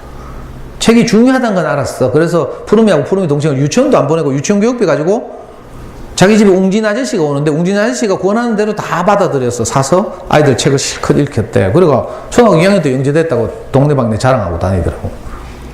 아이고. 하여튼 그렇고. 그래가지고 푸르미닷컴 만들어가지고 종교처럼 막. 여러분들 유아기 때 푸르미닷컴 안 거친 사람 대한민국에 거의 없죠. 그거 가보면 막 이제는 적어도 전집 만든다? 원래 메이저 브랜드들 있죠. 웅진교원, 몬테소리, 프레벨, 뭐 아가월드, 뭐. 인데다가 듣보잡 전집들까지 막. 엄마들이 언니들한테 물어보면 다 뭐 극하고, 뭐 언니들 집에 가보면 다 이런 게 산더미처럼 이래 돼 있죠. 내가 어떤 집 가서 몰래 촬영했어요. 엄마들, 이거는 학교, 이게 좀 낡아가지고, 렌즈가 낡아가지고 희미하죠. 밝은 데 가면 엄마들이 이거 다 안다니까 여기서 저까지 저거 우리 집에 있는 거네 하면서. 그리고 웬만한 집은 다 이렇게 돼 있어요. 그 제가 철없을 때는 제가 지금부터 한 10년 전에 강의를 할 때는 엄마들 보고 빨리 저걸 중고나라 갖다 빨리 팔아라 했어요. 괜히 저거 쳐다보고 있다 또 뚜껑 열리거든. 다른 이유로도 안 그래도 우리 충동 조절 장애 정체가 심한데 또 책도요. 책이 중요하다는 강의 한번 듣고 가 집에 가보면 또 애 학교 갔다 오면 애 쳐다보다가 집에 있는 저거 거실에 저거 쳐다보다가 양쪽 쳐다보다가 또 어느 날 뚜껑이 확 열린다니까. 그러면 또 쥐잡듯이 잡는 거라. 닌 책도 안 읽고 하면서 막 그 빨리 갖다 파는 게 정신건강에 좋은데 이상하게 엄마들이 내가 이렇게 명강의를 하는데도 불구하고 안 팔아. 요즘 내가 깨달았어요. 왜 안 파는가 했더니 저걸 팔면 인테리어가 무너지는 거라. 무슨 말인지 알겠어요? 너무 허하고 막 갑자기 거실이 뭐 이상해지잖아. 그 인테리어 때문에 못 파는 거라. 그런데 그 심정을 이해했어요. 그래서 이제 팔지 말고 좋은 어린이 책을 사들이는 만큼 빼라고 했어요. 저도 우리 연구소 요 진천역에 있는 데 있거든요. 제가 연구소를 연다고 하니까 어린이 서점에 같이 다니던 또 잠순에서 저하고 같이, 잠순에 알아요? 네. 제가 잠순에 커가는 아이들 원조 멤버거든요. 모르죠, 여러분들은? 저는 잠순회가 생길 때부터 그것도 우리 아이 초3 때 생겼는데, 제가 여기 시골 구석에 앉아 있으면서 서울 대치동 수학 전문 학원에서 무슨 교재를 공부하는지 앉아서 다 알잖아요. 왜? 잠순회가 그런 사이트거든? 방방곡곡에 있는 교육에 한가락 한다는 사람들이 다 모여가지고 글 쓰고 뭐 서로 정보를 주고받고 막 이러니까. 해외 동포들도 많고요. 저 잠순에서, 내 입으로 이런 말 하면 안 되죠. 잠순에서 제가 살아있는 전설이라니까? 모르죠? 우리 촌 딱같이 영남고등학교 다니면서 어릴 때부터 한 번도 영어 학원을 다닌 적이 없어요. 잠순의 아이들의 소문난 영어 공부법이라는 책 봤어요? 네. 도서관에 있죠? 네. 전 그 책들 했던 그 책대로. 아니, 우리는 책 나오기 전에 했지, 사실은. 우리 경험을 모은 게 그 책이에요. 잠순의 아이들 소문난 영어 공부. 우리 아이는 지금 일본에 가 있는데, 일본의 대기업에 취직해가지고요. 우리 아이가 있는 회사에서 우리 아이는 영어의 신이라고 불려요. 일본 애들이 영어를 그래 못한다네? 그 신기하대. 일본어, 뭐, 어순이 어쩌고 해가지고, 뭐, 일본 애들 영어를 그래 못한대. 우리 애는 잠순에서는 중간밖에 안 돼요. 저는 뭐 짜다리 영어를 뭐 잘하게 할 생각도 없었고, 대학생이 돼서 네가 필요하면 하라고 이제. 어릴 때는 귀 뚫어주고 이런다고 맨날 비디오 보여주고 이랬거든요. 그게 아주 중요하다니까? 후내년에 불러주시면 내가 엄마 표현 공부에 대해서. 우리는 영어의 신으로 불린다니까, 지금? 하여튼, 지식 중심의 책을 하다 보니까 애들이 책의 맛을 모르는 거라. 책의 재미도 모르고. 책은요, 어린이 책은 일단 재미있거나 감동적이거나 뭐 이런 게 남아야 돼. 마음에 뭔가 영향을 미치는 거죠. 아까 말했죠. 책이 사람을 만든다고 했어요. 자, 좋은 어린이 책은요, 아이들 마음을 타치하는 거라.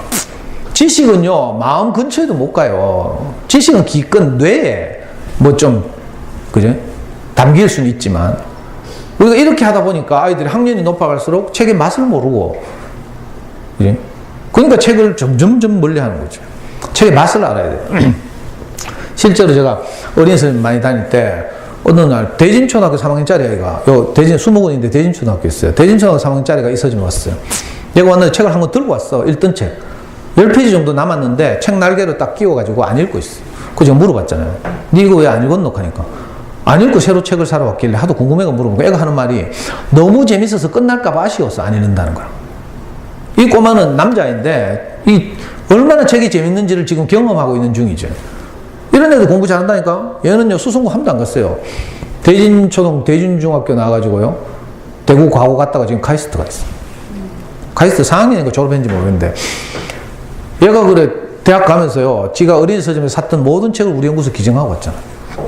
우리 연구소 조그만데 책이 15,000권 있어요, 어린이 책만. 그것도 좋은 어린이 책만. 전집 기증한 사람들 있어요. 다 버렸어요.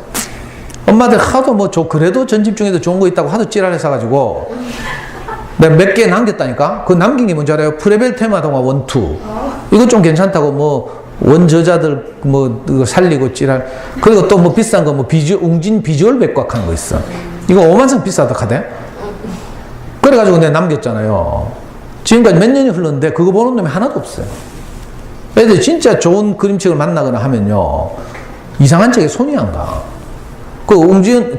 프레벨 테마 동화 같은 거 진짜 괜찮은 책인데, 그거 괜찮은 책 왜 전집으로 내냐는 거라. 전집으로 내니까 표지가 일단 다 똑같잖아요. 파스텔 톤으로. 무슨 말인지 알겠어요? 그냥 한 권 한 권을 다 낱개로 그냥 원래 그림 작가의 원작대로 내면 될 텐데, 그걸 왜 그렇게 전집으로 묶어가지고 이상하게 만드는지 몰라. 하여튼,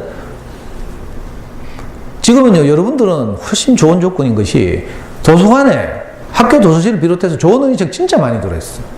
근데 돈 하나도 안 들어요. 저는 진짜 돈 많이 썼는데, 옛날에 제 강의를 들었던 엄마들이, 제가 어린 선생님에서 강의를 했다 했잖아요. 저하고 관계가 친해지고 이러니까 우리 집에 놀러 와가지고 제가 우리 아이 책 사놓은 거 엄마들이 다 반값 주고 다 가져갔어.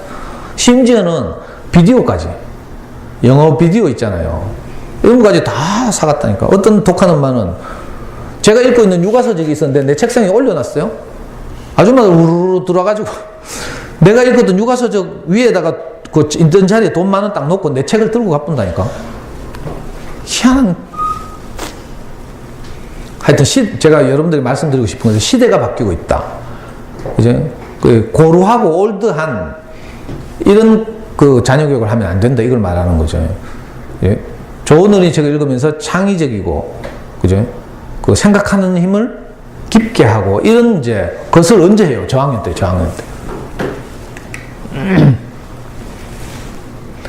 그러니까 많은 책을 읽는 거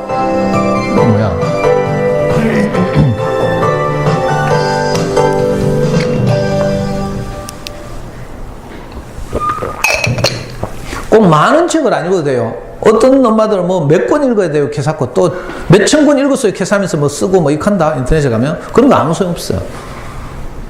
잠수내에서도 아이들 막 그 책 나무는가 뭐 책벌레인가 해가지고 경쟁적으로 자기들 읽은 책을 제목하고 몇 쪽하고 뭐 이런 걸 써 올리는 프로그램이 있어요, 잠수내 가도.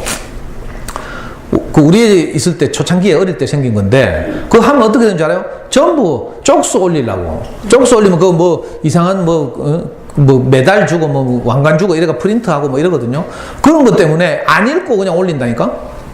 그렇게 남에게 보이는 독서, 이건 책 읽기가 아니에요. 그럼 전부 뭐예요? 스키핑, 건성으로 읽기 하는 거예요. 많이 읽을 생각하지 말고요. 한 권이라도 재밌는 책을 찾아서 아이와 함께 읽고 하다 보면 이게 조금씩 자라는 거죠.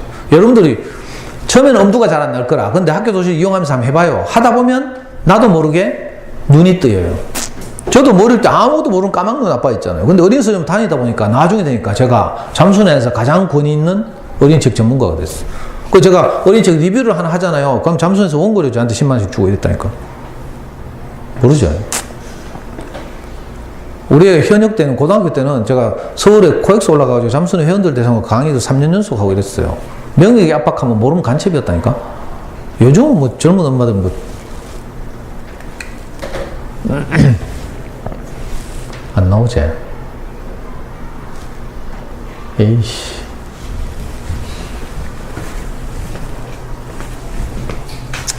지나갑니다. 이 노래 알아요? 네. 노래 안다고 치고 넘어가요? 네. 애들한테 뭐 아프다고 뭐 치료해주고 약 주고 이게 중요한 게 아니고 뭘 달라고요?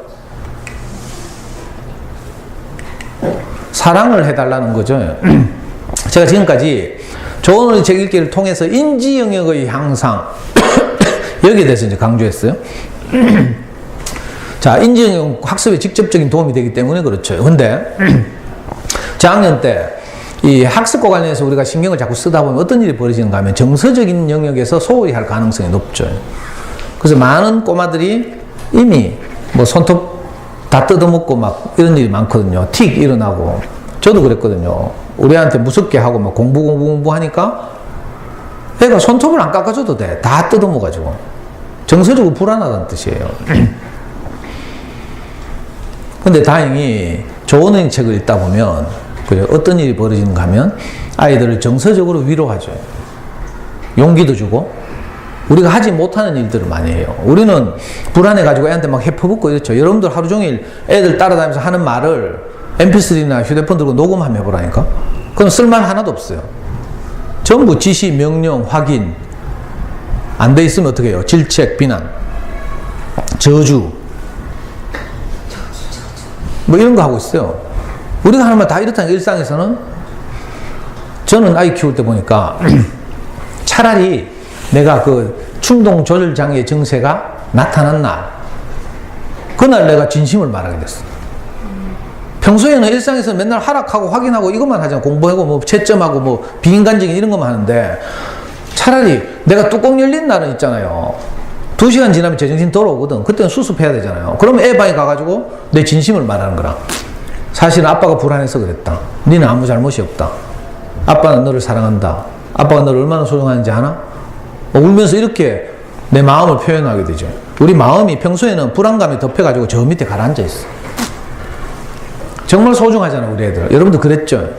애기 좀 태어나면 막 뭔 짓을 해도 막 사랑스럽고 막 어디 뭐 놀이방 같은 데 가서 노래 한 곡 배워오면 있잖아요. 막 친정에 전화하고 시대계 전화하고 이래가 막 리사이트를 하락하고 막. 예, 뭐 어디 가서 무슨 어린이집 발표회 같은 데서 뭐 하고 있으면 엄마들 전부 밑에 가고 막 울면서 캠코더로 찍고 막 이랬는데 이상이 좀 크고 이제 경쟁에 노출되고 이러면서부터는 이게 안 되죠. 비교하다 보니까 뭔가 부족해 보이고 막 이래요. 이 비교는 옆집 애하고 우리 애하고 하는 게 아닌데 이 철학 공부를 해보면 알 수 있어요. 비교는 차원이 같아야 돼. 2차원과 3차원을 비교할 수 없어요. 무슨 말인지 알겠어요? 길이와 높이를 비교할 수 없죠. 뭐 무게와 길이를 비교할 수 없고 이런 것처럼 차원이 같아야 돼요. 옆집 애하고 우리 애는 같은 건 같은 학년이 같다는 거 하나밖에 없어. 성장 환경 다르고요. 예? 집안 문화 분위기 다 다르고 이래요. 근데 그걸 가지고 자꾸 비교한다니까.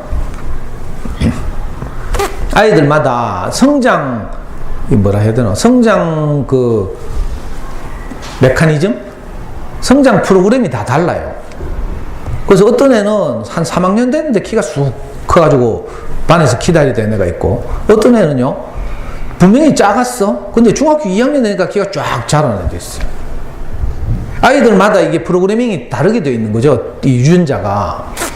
이걸 잘 알아야 돼요. 인지능력도 마찬가지거든요. 어떤 아이는 늦대기도 하고 어떤 아이는 어릴 때부터 빨리 머리가 튀기도 하고 이렇죠. 근데 우리는 단순하게 같은 학년이라는 이유로 막 갖다 대고 비교하는 거라. 그래가지고 소위 말하는 그 유명한 엄친아라는 이상한 말이 탄생했죠. 도저히 극복할 수 없는 한 인간이 있는데 그 인간을 합성해놓고 엄친아라고 엄마 친구 아들. 우리 애도 사실은 어떻게 보면 남들이 말할 때 엄친아 비슷해요. 근데 한 번도 우리 애는 뭐 공부가 즐겁다든지 공부를 하고 싶다든지 이런 적이 한 번도 없어요. 그런 거 보면 우리 애는 그냥 잠수에서도 유명했거든요. 제가 늘 강의하러 돌아다니고 이랬죠. 근데도 한 번도 스스로 공부한 적이 없고 공부에 재미를 느낀 적도 없고 공부 왜 안 하고 하면 뭐 어쩔 수 없어서 하지 하고 막 이랬다니까. 근데 우리는 자꾸 비교하고 있어요. 다른 학년들하고. 우리 애가요 2월생이라서 한 해 일찍 들어갔어요. 저학년 때 항상 반 깃발 들고 운동장에 모이면 제일 작아가지고 맨날 큰 놈들한테 맞고 와서 울고 막 집에 와서 망치 찾고 막 억울하다고. 아빠 망치 어딨노? 하면 막 저도 같이 막 망치 찾는 신용해요. 그러면 화가 좀 가라앉거든. 그럼 그 다음에 이제 파리채 들고 나가는 거라. 그럼 내가 따라가 줘야 되거든. 따라가다 보면 이제 화가 다 풀리는 거죠. 늘 작아서 그렇게 괴롭힘 당하고 이랬거든요. 그리고 운동에만 하면 꼴찌 하는 거라. 6명 달리면 6등, 4명 달리면 4등. 한 번은 초등학교 4학년 때는 애들이 실내화 신고 달리는데 하얀 실내화 있잖아요. 우리 와이프가 오래 신으라고 실내화를 풍덩한 걸 사줬어. 딱 맞는 거 들고 뛰어도 꼴찌인데 중간에 실내화가 벗겨졌네? 그래가지고 그거 겸연쩍게 들고요. 꼬린 지점으로 들어오는데 꼬린 한 놈들하고 뭐 이만큼 차이 나게 뭐 초등학생들이 100m도 안 뛰잖아요. 50m, 60m 뛰는데 벌써 한 30m 차이 나더라고. 그때 내가 진짜 이혼하고 싶었어요. 무슨 실내화를 저래 풍덩한 걸 사줘가지고 막. 그래가지고 저는요, 이 거짓말 아니에요. 애 운동회 할 때마다 내가 아빠 달리기를 나갔다니까. 그래가지고 저는 항상 1등 하거든요. 보통 회사 생활하는 아빠하고 달리 저는 축구를 해요, 축구. 지금도 하는데. 축구를 하기 때문에 늘 운동이 돼 있어요. 원래 빠른 뭐 이런 운동 잘하고 이런 사람이 아닌데 축구를 꾸준히 하니까 책상에 앉아서 사무 보던 사람들이 갑자기 뛰는 거하고 다르죠. 늘 뛰니까. 그래서 저는 늘 몸이 준비가 됐어요. 그래서 달려나가니까 회사 생활 하던 이 신은 대구은행 다니는 어떤 아빠가 내 따라 잡으려고 마음만 앞서가지고 막 상체는 앞으로 나오는데 다리가 안 따라 나온 거라. 그리고 쓰러져서 피나고 막 이랬잖아요. 그래서 저는 늘 1등 해가지고 비누 타서 애 반에 찾아가요. 애 기죽이지 않으려고. 너무 안타까웠다니까? 근데 신기한 일이 벌었어요. 우리가 중학교 2학년이 됐는데 반 계주 대표가 된 거라. 그래서 내가 놀래가지고 물어봤잖아요. 네 우야도 반 계주 대표가 되니까 자기도 모르겠대. 그 하면서 하는 말이 경도를 많이 해서 그런가? 이렇게 하더라고. 경찰과 도둑놀이 줄여서 경도 하잖아요. 근데 경도를 우리 애만 했겠어요? 다 했지? 그러니까 이건 그게 아니고 우리 아이는 중학교 2학년 때 잘한 거라. 무슨 말인지 알겠어요? 이 잘하는 이 성장 그게 프로그래밍이 다 다르게 돼 있어요. 초등 저학년 때 어떤 애는 연산을 귀신같이 해. 근데 우리 애는 막 맨날 버벅거려. 그죠? 여기다 대는 거 자꾸 푸시한다? 버벅거리니까 다른 애들보다 더 많이 해야지. 이렇게 하면서 또 돌리고 있어. 그러면 애 망치는 거지 뭐. 여러분 생각을 잘 해야 돼요. 애가 머리가 깨이고 이런 시기가 있다니까. 젊은 애들 말로 포텐이 터지는 시기가 있어요. 포텐도 터지기 전에 엄마가 먼저 터잡으면 어떻게 돼? 조지는 거지. 그럼 초3 되면 애들이 가잖아요. 엄마 수학 누가 만들었어? 왜? 하면 찾아가서 죽이고 싶어. 이게 왜 그런 줄 알아요? 단순 비교하는 거 학년 같다고. 아이는요, 어떻게 비교하는가 하면 내 아이의 어제와 내 아이의 오늘을 비교하는 거라. 남의 아이의 오늘과 우리 아이의 오늘을 비교하는 게 아니고요. 내 아이의 어제와 내 아이의 오늘을 비교해요. 그러면 항상 아이는 어떻게 하고 있어요? 성장하고 있어요. 우리가 4살 때 그림책, 유명한 일본 그림책, 이슬이의 첫 심부름이라는 그림책이 있어요. 제가 그걸 우리 집에서 아이들하고, 우리 아이하고 읽고 그 실습을 했잖아요. 슈퍼마켓 30m 떨어져 있는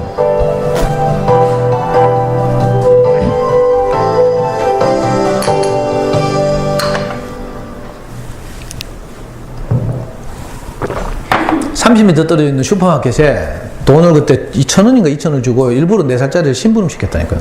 이슬이 첫 심부름은 그런 이야기였어요. 애가 첫 심부름 가는데 너무 두렵기도 하고 떨리기도 해서 아주 조심스럽게 막 슈퍼에 갔다 오는 이런 이야기인데, 제가 그걸 읽고 우리 아이도 이제 자립심을 키워야 되겠다고.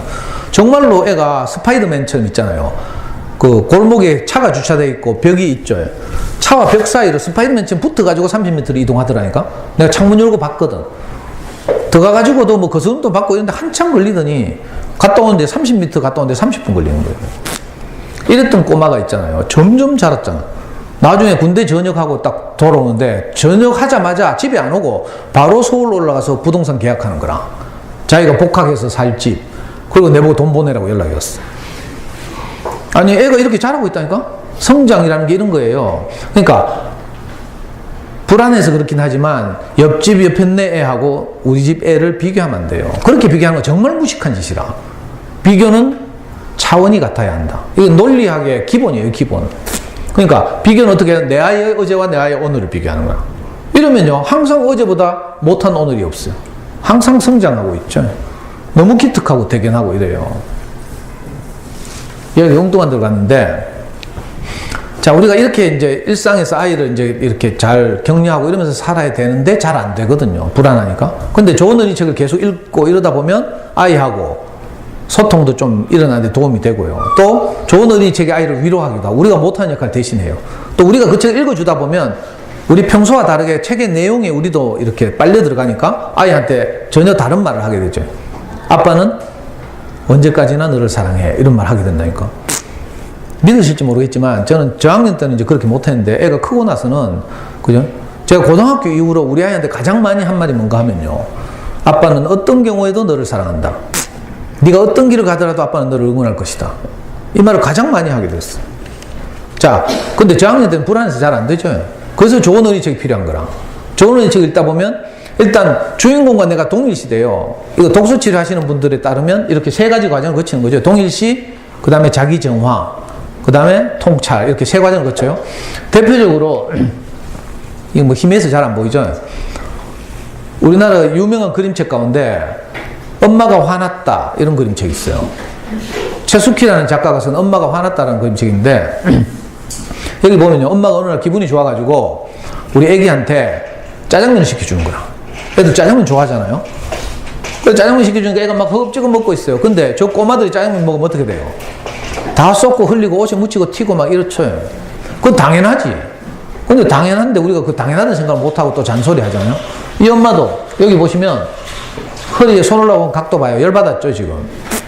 자기가 애 뭐 기특해가지고 짜장면 시켜줘 놓고는 막 애는 허겁지겁 맛있게 먹고 있는데 완전히 개판이니까 식탁 위에 다 쏟고 이러니까 엄마가 열받았어요. 그래가지고 이제 목욕탕에서 씻으라고 했어. 목욕탕에서 씻어요. 얘가 비누거품을 짜는데 양 조절하겠어요?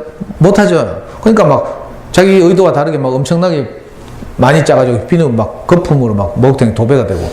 그러니까 애가 옛날에 엄마하고 같이 목욕할 때 엄마가 목욕탕 청소하던 생각이 난 거라. 그래가지고 막 솔 꺼내가지고 목욕탕 청소하고 막 지 때로는 열심히 하고 있어요. 엄마가 아무리 기다려도 애가 안 나오거든, 목욕탕에서. 그러니까 목욕탕 문을 벌컥 열고 들어가 보니까 완전 개판인 거라. 그리고 열받아 있죠. 머리에 지금, 머리 쌈에 쥐 뜯고 있는 거 보이죠?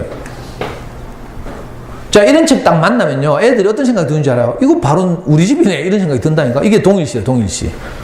여러분들이 작년에 태양의 후예를 보면서 그렇게 본방사수를 하려고 애를 썼던 이유가 송혜교하고 지가 동일시대에서 그런 거거든요. 연속극 왜 좋아하는가 하면 동일시대이기 때문에 좋아하는 거라. 이번엔 애가 조신이 놀라고 스케치북 꺼내가지고 처음엔 그림 그렸지 싶어. 근데 애가 상상력이 너무 뛰어난데 스케치북은 좁잖아요.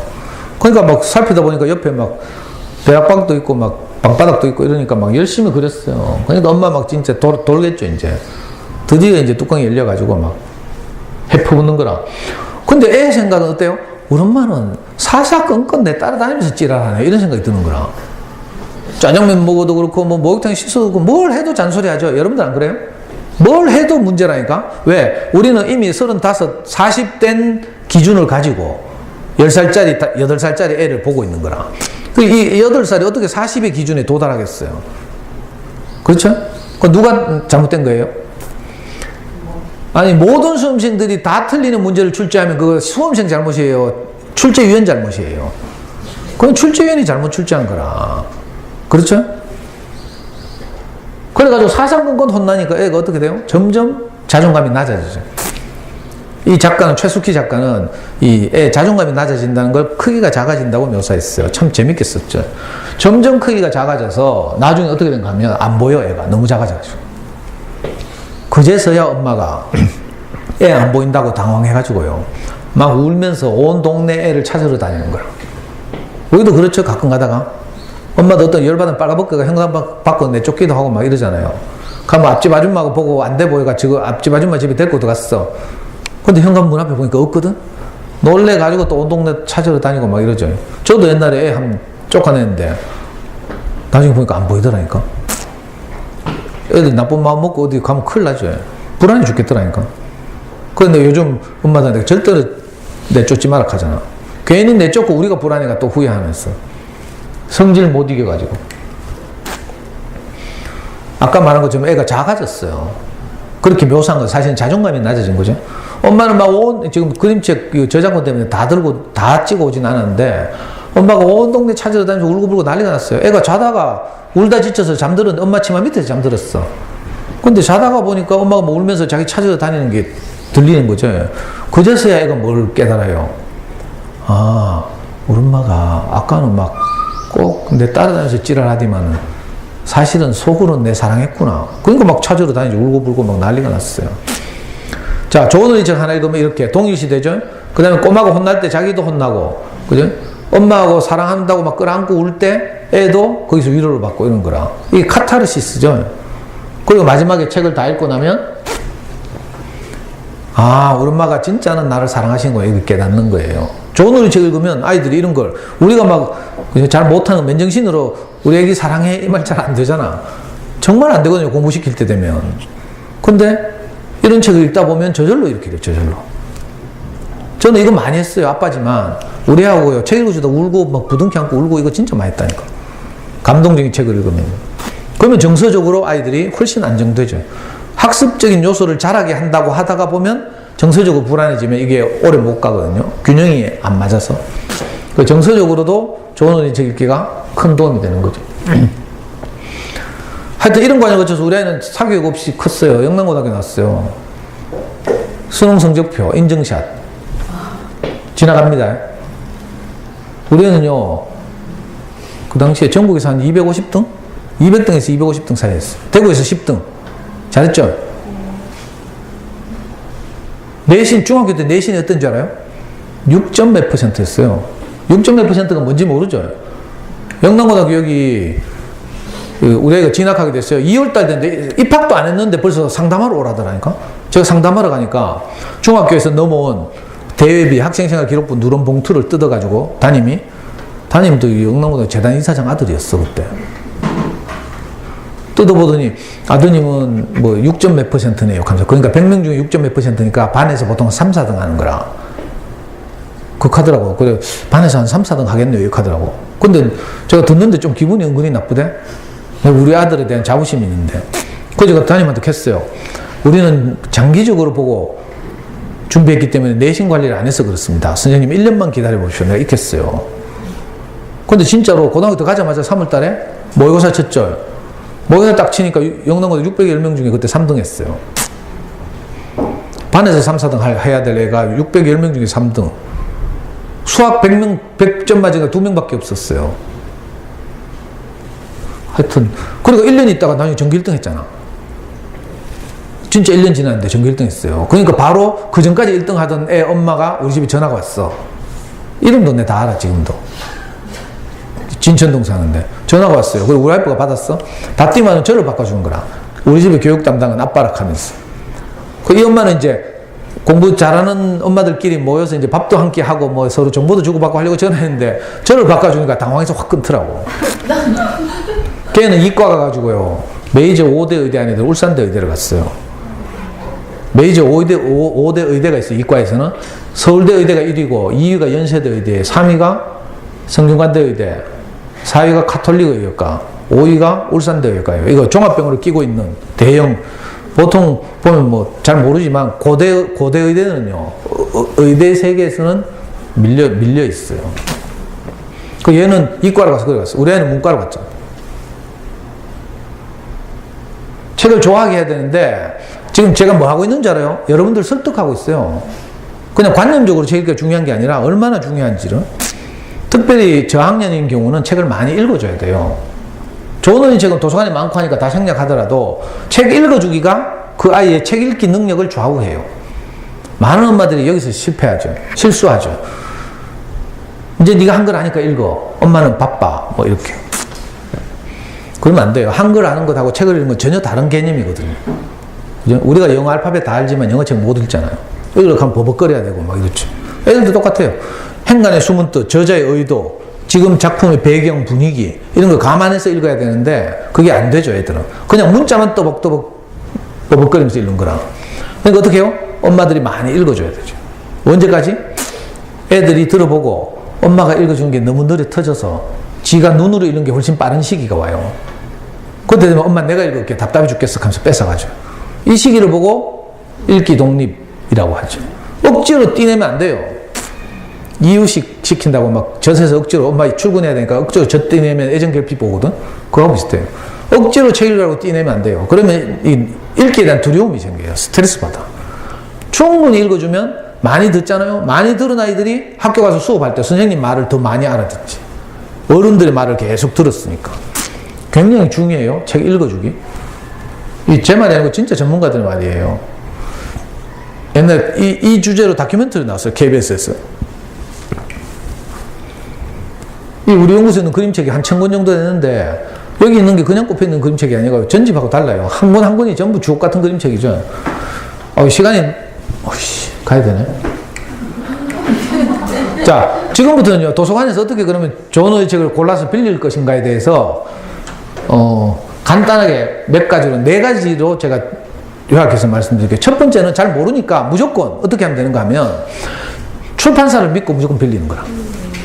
어린이책, 좋은 어린이책 단행본을 꾸준히 내는 출판사도 있어요. 1, 2년이 아니고 수십 년 동안 이 작업을 해가지고 신뢰를 획득하고 있는 출판사들이 있거든요. 그러니까 이 출판사를 따라가면 돼요.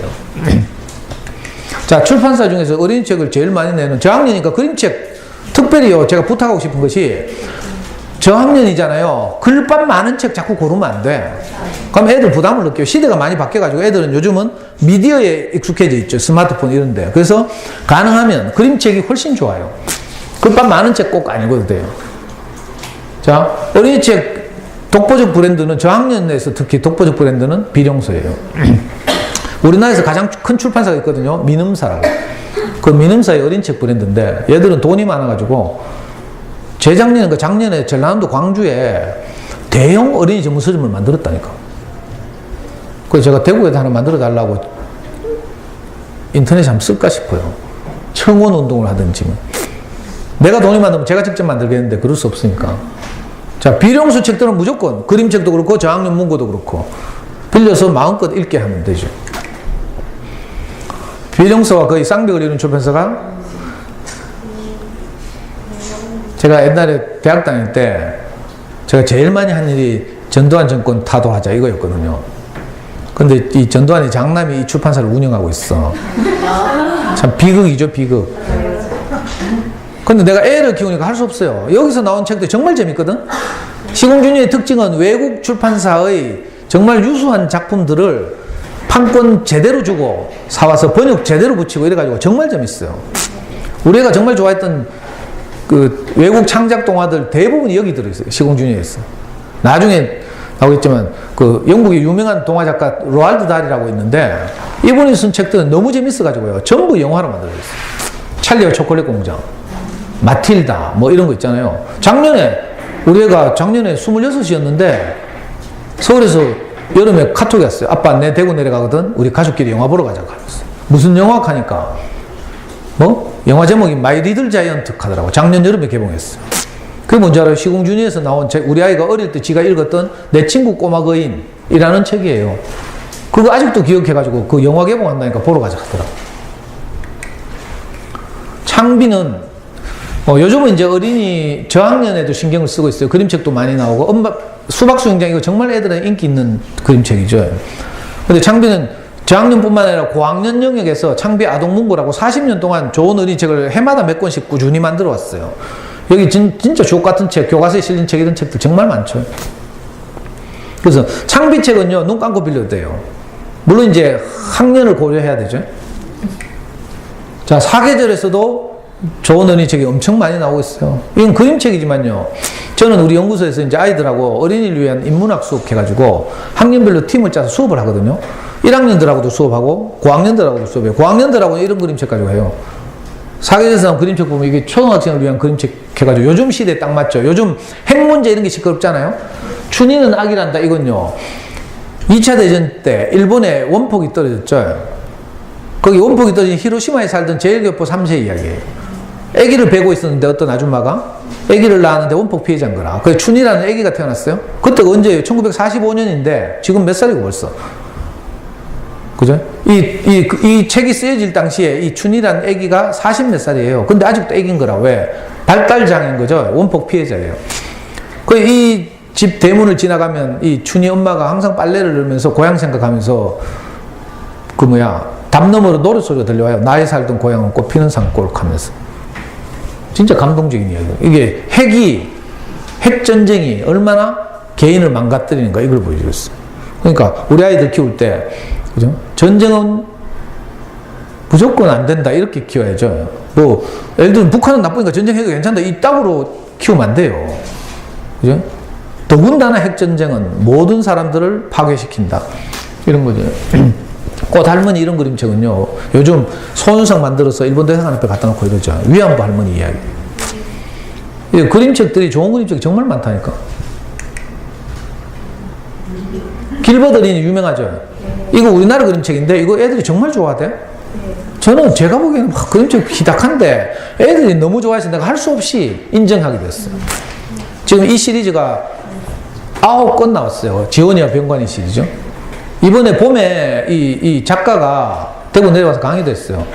이분은 이 지원이와 병관이 아빠가 이 길버드 어린이 출판사의 편집 주관이라 그 자기 애 키우는 이야기를 그림 작가를 붙여가지고 그림으로 만들었어요. 책으로. 근데 벌써 9권이 나올 때가 됐는데 벌써 애들은 다 커가지고요. 지원이는 대학 졸업하고 취직했어. 병관이는 군대 갔다 와서 취직 준비하고 있대요. 근데 여전히 애들은 정말 좋아하죠. 길버드 어린이 책 이것만 있는 게 아닌데 정말 좋은 책만. 우리나라 그림책의 거의 대표작이라고 할 수 있는 강아지똥 이런 거 길버드 어린이에서 나왔거든. 하여튼 출판사를 따라가면 된다 이런 걸 말씀드리고요. 이거 혹시 필요하면요. 너무 시간이 없어서 지금 지나가는데 이 PPT 자료를 제가 다음 카페 우리 연구소 카페가 있어요. 대구 부모교육연구소. 그대로 올려놨으니까 내려받아 보시거나 아니면 도서 목록도 올려놨어요. 엑셀 파일로. 두 번째 방법은요. 저학년인 경우에 고학년도 마찬가지지만 이왕이면 우리가 책을 잘 모르니까 많이 팔린 책 따라가면 되죠. 이걸 베스트셀러라고 해요. 인터넷 서점에서는 베스트셀러라고 검색하면 안 되고 스터디셀러. 인터넷에서는 베스트셀러 검색하면 이번 달에 가장 많이 팔린 책 이런 게 뜬다니까. 그럼 학습 많았대 지금. 그 말고 스터디셀러. 오랫동안 많은 사람들의 사랑을 받은 책. 이게요. 이 두 권은 전 세계적으로 그림책 가운데 가장 많이 팔린 책이에요. 우리 아이들의 자존감을 높여주는 세계적인 책들이죠. 너는 특별하단다. 언니들 집에 놀러 가보고요. 이런 책 있으면 이 언니 책 좀 안 해 이렇게 생각하고 따라다니면 돼요. 아니, 농담 아니고, 진짜로. 이 전 세계에서 가장 많이 팔린 그림책, 너는 특별하나? 미국 그림책이에요. 너 언제까지나 너를 사랑해. 이 책은 캐나다 그림책이에요. 둘 다 3천만 부 이상 팔렸어요. 정말 이 내용이 우리 아이들의 자존감을 높여주는 그런 책이죠. 특히 저는 자장가처럼 언제까지나 너를 사랑해. 이 책을 읽을 때마다 감동이 돼요. 시간이 없어서 내가 말씀 못 드리겠네요. 이번 학기에 제가 우리 연구소에서 그 금요일마다 엄마들하고 수업을 하는데, 제가 그림책 한 권씩 딱 정해요. 매주 금요일마다. 한 권씩 정해서 제가 읽어주잖아요. 그리고 읽어주고 나서 내가 그 그림책에서 무엇을 건져서 우리 아이하고 소통할 것인가. 이런 수업을 지금 해요. 혹시 관심 있으시면 제가 한 권 한 권을 소개할 시간 없으니까 우리 카페 들어오시면 제가 그 그림책 한 권으로 한 강의들이 엄마를 위한 인문학 수업 하는 동영상이 쭉 있어요. 필요하면 한번 보시기 바랍니다. 이건 고학년 단행본 중에서 전 세계에서 가장 많이 팔린 책. 1위가 샬롯의 거미줄이죠. 2위가 삐삐롱 스타킹. 시리즈물로는 해리포터 8억 5천만 부. 2위 나니아 연대기. 이런 식인데, 단행본, 지금 제가 말하는 건 단행본을 말하는 건 단행본. 이건 우리나라 고학년 책 중에 가장 많이 팔린 책. 그 전설의 몽실언니. 강아지 똥을 쓴 작가가 쓴, 이 교과서에도 실려있죠. 괭이 부리말 아이들. 그리고 최근에 비교적 나온 지 한 5년밖에 안 된 역사 동화죠. 여러분들 요즘 뭐 인문학이 강조되고 역사가 강조되니까 많은 엄마들이 아이들에게 역사적 지식을 직접 주입하려고 해요. 그렇게 역사 공부를 하면 안 돼요. 어떻게 하는가 하면 좋은 동화책을 읽으면 그 동화책의 배경이 역사예요. 예를 들면 이거 책과 논인집 이건요, 이조시대 마렵, 천주교가 조선시대에 도입돼 들어오면서 일어나는 뭐 이런 이야기거든요. 그러니까 이런 동화책을 흥미진진하게 읽다 보면 그 시대적 배경에 대해서 관심이 생겨요. 무슨 말인지 알겠어요? 이걸 보고 확산적 독서라고 하는데, 그러니까 좋은 어린이책을 읽으면 자꾸 관심이 확산돼요. 역사도 이렇게 알아야지. 몇 년도에 뭐 했고 몇 년도에 뭐 했고 막 이렇게 단순 암기식 역사 공부를 하면 안 돼요. 오래 못 가거든요. 좋은 어린이책을 꾸준히 읽다 보면 역사책, 역사 동화도 많이 있어요. 세 번째는 저학년이니까 제가 그림책 많이 읽으라 했어요. 괜히 사치한다고 막 글밥 있는 책 찾지 말고 그림책 많이 읽어주라니까. 좋은 그림책 셌어요. 자, 그림책을 읽는데 그림책은 이제 아주 쉬운 게 그림책의 노벨상이라고 불리는 칼데콧 상이라고 있어요. 이 상을 받은 그림책이 우리나라에 200권 들어와 있어요. 번역돼가지고. 그러니까 이런 책들이 대부분 비룡수 아니면 시공준이에서 많이 번역됐어요. 그러니까 칼데콧이라고 검색해서 그 책만 빌려도 세계적인 그림책들이죠. 보면 다 알아요. 여러분들이 보면. 그림책 무시하면 안 되고요. 일어나의 로자 이런 건요, 미국에서 일어난 한 4, 50년 전에 일어난 인종차별 문제를 다루고 있어. 그러니까 이건 뭐 저학년 책이 아니지, 사실은. 그죠? 그러니까 그림책이라고 무시하지 말고 좋은 그림책을 많이 사서 구입해서 빌리다가 읽히다 보면 아이들이 책에 대한 관심을 점점 가지게 되고요. 여러분들도 눈을 뜨게 되죠. 미국에서 해마다 1년에 딱 한 권에게 칼데콧 메달을 수여해요. 그 해에 만들어진 가장 우수한 그림책. 그리고 몇 권은 후보가 되죠. 후보에게는 칼데콧 아너라고 해서 여기 은딱지 붙어요. 은딱지. 금딱지, 은딱지 붙어 있죠. 이런 책들이 우리나라에 지금 200권 들어와 있어요. 영국에는, 미국의 칼데콧이라면 영국에는 게이트 그린 의상이라고 있어요. 이거 엄마들 다 아는 거예요. 예를 들면 이런 거, 고릴라 이런 거 다 알죠. 이게 뭔지 몰라서 그렇지. 이게 유명한 책이거든요. 자, 그리고 이제 모든 나라를 대상으로 하는 2년마다 한 번씩 이탈리아 볼로냐에서 열리는 그림책 페스티벌이 있어요. 거기서 많은 상들을 주는데 우리나라 작가들도 상을 많이 받죠. 이게 라가치 상이라고 불러요. 자, 이런 책을 중심으로, 물론 우리는 국내 출판사들도 어린이 책에 대해서 원고를 공모하고 상을 주고 이런 거 많이 있어요. 그런 건죠. 알라딘이나 예스24 가가지고 왼쪽 메뉴에 딱 보면 요 상 받은 책들만 따로 이렇게 정리해 놓고 있어요. 거기 가서 도움을 받으셔도 되고. 그래서 목록을 안 다음에 도서관에 가서 빌린다든지 이런 식으로. 이제 이렇게 해서 좀 그림책, 좋은 어린이책을 이제 자꾸 빌려서 읽고 하다 보면 눈이 뜨이죠. 그러면 이제 고수가 되는 거라. 고수가 되면 이제 작가에도 관심을 가지죠. 우리나라 그림책의 뭐 전설 같은 권정선 선생님이 있어요. 강아지 똥으로 유명하죠. 이런 건 전부 제가 그 엄마들하고 일주일에 한 권씩 읽어주고 강의할 때 다 쓰는 좋은 그림책들이에요. 지금 권영쌤 돌아가신 지 벌써 10년 지났는데 지금도 안동에 가면 폐교된 초등학교 하나를 권영생 동화나라라고 꾸며놨어요. 거기 한번 애들 데리고 가을에 소풍 가도 좋고요. 그 다음에 영상물도 상영하고 강아지똥, 몽실언니 이런 그 동상 조형물도 있고요. 애들하고 놀러 가기 좋아요, 가을에. 요즘 엄마들은 백희나를 많이 알더라고. 최근 들어서 뜬 스타 작가죠. 이 진짜 책을 잘 만들어, 이 여자는. 젊어서 그런지. 원래 나온 최신간 알사탕이라고 있어요. 이건 구름빵을 내가 능가할 것 같아, 아무리 봐도. 구름빵 저거 나온 지 얼마 안 돼가지고 100만 부 이상 팔렸는데, 알사탕은요, 구름빵을 반성하면서, 구름빵에는 아빠가 등장하죠. 알사탕에는 아빠가 안 등장해요. 왠 줄 알아요? 혹시 아빠가 없을지도 모르는 한부모 가정을 위해서, 엄마가 안 등장하는구나, 알사탕에는. 엄마가 안 등장해요. 근데 하여튼 정말 감동적이라 한번 읽어봐요. 저는 이거 보자마자 사가지고 엄마들하고 수업했잖아요. 너무 감동적이라서. 제가 막 수업하면서 울고 막.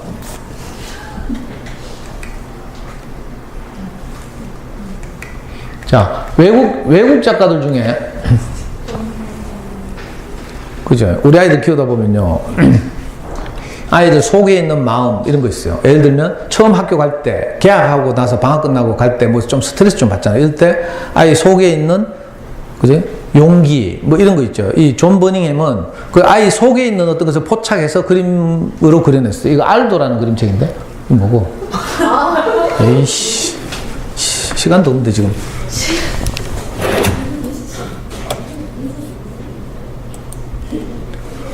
알도라는 그림책 있죠. 지각대는 저는 유명하죠. 알도라는 그림책도 유명해요. 어떤 대학에서 논술 시험 문제에 알도를 등장시켰어요. 이 주인공 꼬마가 항상 용기가 필요할 때 알도를 데리고 다니는 거예요. 이게 뭔가 하면 아이 안에 있는 용기예요. 그걸 이렇게 끄집어내서 형상화 시킨 거죠. 저걸 가지고 제가 우리 연구소에 오는 초등학교 1학년들하고 수업을 했거든요. 혹시 너희들은 이 주인공처럼 존처럼 자기 마음속에 뭐 이렇게 이런 알도 같은 친구 없냐고 물으니까 어떤 1학년짜리 여자아이가 자기는 투명인간하고 항상 학교를 같이 가요 이렇게 하는 거야. 깜짝 놀랐어. 뭐 자세히 물어보니까 엄마가 일하러 가거든요. 엄마 일하러 가면 1학년짜리 혼자 학교 가야 되잖아. 그러니까 지가 좀 두렵겠지. 그러니까 자기는 엄마가 옆에 투명인간으로 있다는 거라. 그래서 자기는 항상 학교 갈 때 투명인간하고 같이 학교 간다 이렇게 하더라고. 정말 감동을 받았거든요. 그러니까 그걸 막 엄마한테 카톡 보내고 막 애가 이렇게 생각한다 하면서 엄마 진짜 막 울고 막 이랬어요. 그게 이 아이에게 투명인간이 존 버닝햄이나 알던 거라. 그림책 읽다 보면 정말 좋은 아이들하고 이 소통할 좋은 책들이 정말 많아요. 제가 시간이 없어서 이제 그냥 가겠습니다. 어이씨. 네, 마지막으로 또 마지막 인증샷이에요. 우리 아이가 2년 전에 여름에 8월달이었어요. 제가 교회 가서 목사님 말씀 듣고 있는데 일요일날 카톡이 왔어요. 아빠 왜 하니까 시험이 왜 이리 쉽노 이렇게 하더라고. 그래서 내가 무슨 시험 하니까 로스쿨 입문 시험 이렇게 하는 거야. 그래서 내가 이 새끼 이럴 줄 알았다 하면서. 보통 시험 쉽다 하는 애들 보면 다 70점이거든요. 애들 여러분들 그런 경험 없나 몰라. 기말고사 쳤는데 애들이 시험 쉽다 하잖아요. 그러면 다 70점이라 기대하면 안 돼. 아이들 어려서 난이도 구분이 안 되는 거라. 똥인지 된장인지 몰라서 그렇죠. 우리 애도 난 그런 줄 알았어요. 왜냐하면 얘는 로스쿨에 관심도 없고 이런데 아빠가 로스쿨 하니까 이제 미안해서 지나가는 길에 시험을 치러 한번 왔대. 로스쿨 갈 생각도 없는 애가. 근데 시험이 쉽다 하는 거라. 그런데 비웃었거든요. 그랬더니 우리가 열받아가지고 20일 후에 인증샷을 보내왔어. 로스쿨 입문 시험은 요 두 과목 쳐요. 언어 이해하고 추리 논증하고 요 두 과목.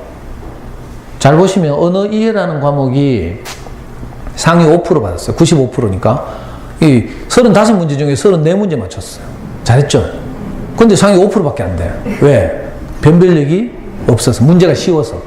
자, 추리 논증은요, 35문제 중에 29문제를 맞췄는데 상위 1.8%예요. 98.2%. 잘했죠? 이 로스쿨 입문 시험은요, 요즘 대학 학부를 졸업한 아이들이 20대 초중반에서 30대 초중반 아이들이 법률가가 되기 위해서 반드시 쳐야 되는 시험이에요. 물론 이걸로만 가는 건 아니고 학점, 공인영어 성적, 면접, 뭐 자기소개서 이런 게 있지만 가장 객관적인 시험이 이거거든요. 두 과목 딱 쳐요. 문제는 이거는 교과서가 없어요. 이 시험을 준비할 교재가 따로 없는 거죠. 무슨 말인지 알겠어요? 벼락치기가 안 된다는 뜻이에요. 근데 우리 애는 어땠는가 하면, 자, 영남고등학교 들어갔을 때부터 입시 공부를 했어요. 책 못 읽었죠. 자, 대학 들어가서는 어떻게 했어요? 돌아다니겠죠. 1학년 때는 홍대 맨날 가면서 놀고요. 클럽 다닌다고. 그리고 좀 있다가 군대 갔어요. 군대 2년 갔다 왔죠. 책 못 읽었죠. 또 돌아와서 복학회가 좀 다니다가는 교환학생 외국 1년 나갔다 왔어요. 책 못 읽었죠. 그리고 25이 된 거라. 재작년에. 근데 지 말로 진짜 관심도 없고 있는데 지나가는 길에 아빠한테 미안해가지고 한번 쳐봤어요. 근데 이런 높은 성적이 나왔어. 로스쿨은 1년에 2,000명을 뽑아요. 전국에 있는 로스쿨이. 서울대 로스쿨 160명, 연세대 120명, 고려대 120명, 성균관대 80명, 한양대 80명. 이런 식으로. 경북대 80명, 영남대 80명. 이런 식으로. 전국의 시도 단위별로 하나씩 있죠. 보통 2,000명 뽑는데 한 7,500에서 8,000이 시험을 쳐요. 문과 최상위권 아이들 중에 여기 뜻이 있는 아이들이. 우리 애는 이 시험에서 그때 150등 했어. 잘했죠? 점수를 130 몇 점 받았다니까? 경북대 로스쿨은 110점만 가요. 점수가 철철 남죠? 근데 이 새끼 안 가고 있잖아. 조선을 탈출하겠다고 막.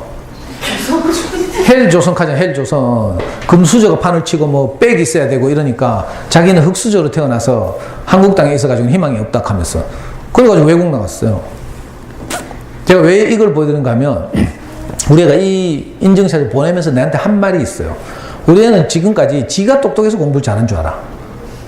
근데 이걸 딱 쳐보더니 처음으로 말한 줄 알아요. 내가 어릴 때 아빠한테 끌려다닌 것이 이렇게 위력이 있을 줄 몰랐다. 이 카더라고. 왜? 고등학교 이후로 지가 양심이 있어서 알 거 아닙니까? 지도 책 읽을 시간이 없었고 그냥 평범한 아이들처럼 살았는데 아무 준비도 안 하고 그냥 이런 좋은 성적을 얻으니까 지가 깜짝 놀란 거라. 제가 여러분들께 드리고 싶은 말씀은 뭔가 하면 아이들의 어린 시절의 책 읽기는 단순히 이번 기말 국어 시험에 한두 개 더 맞추고 이런 문제가 아니고요.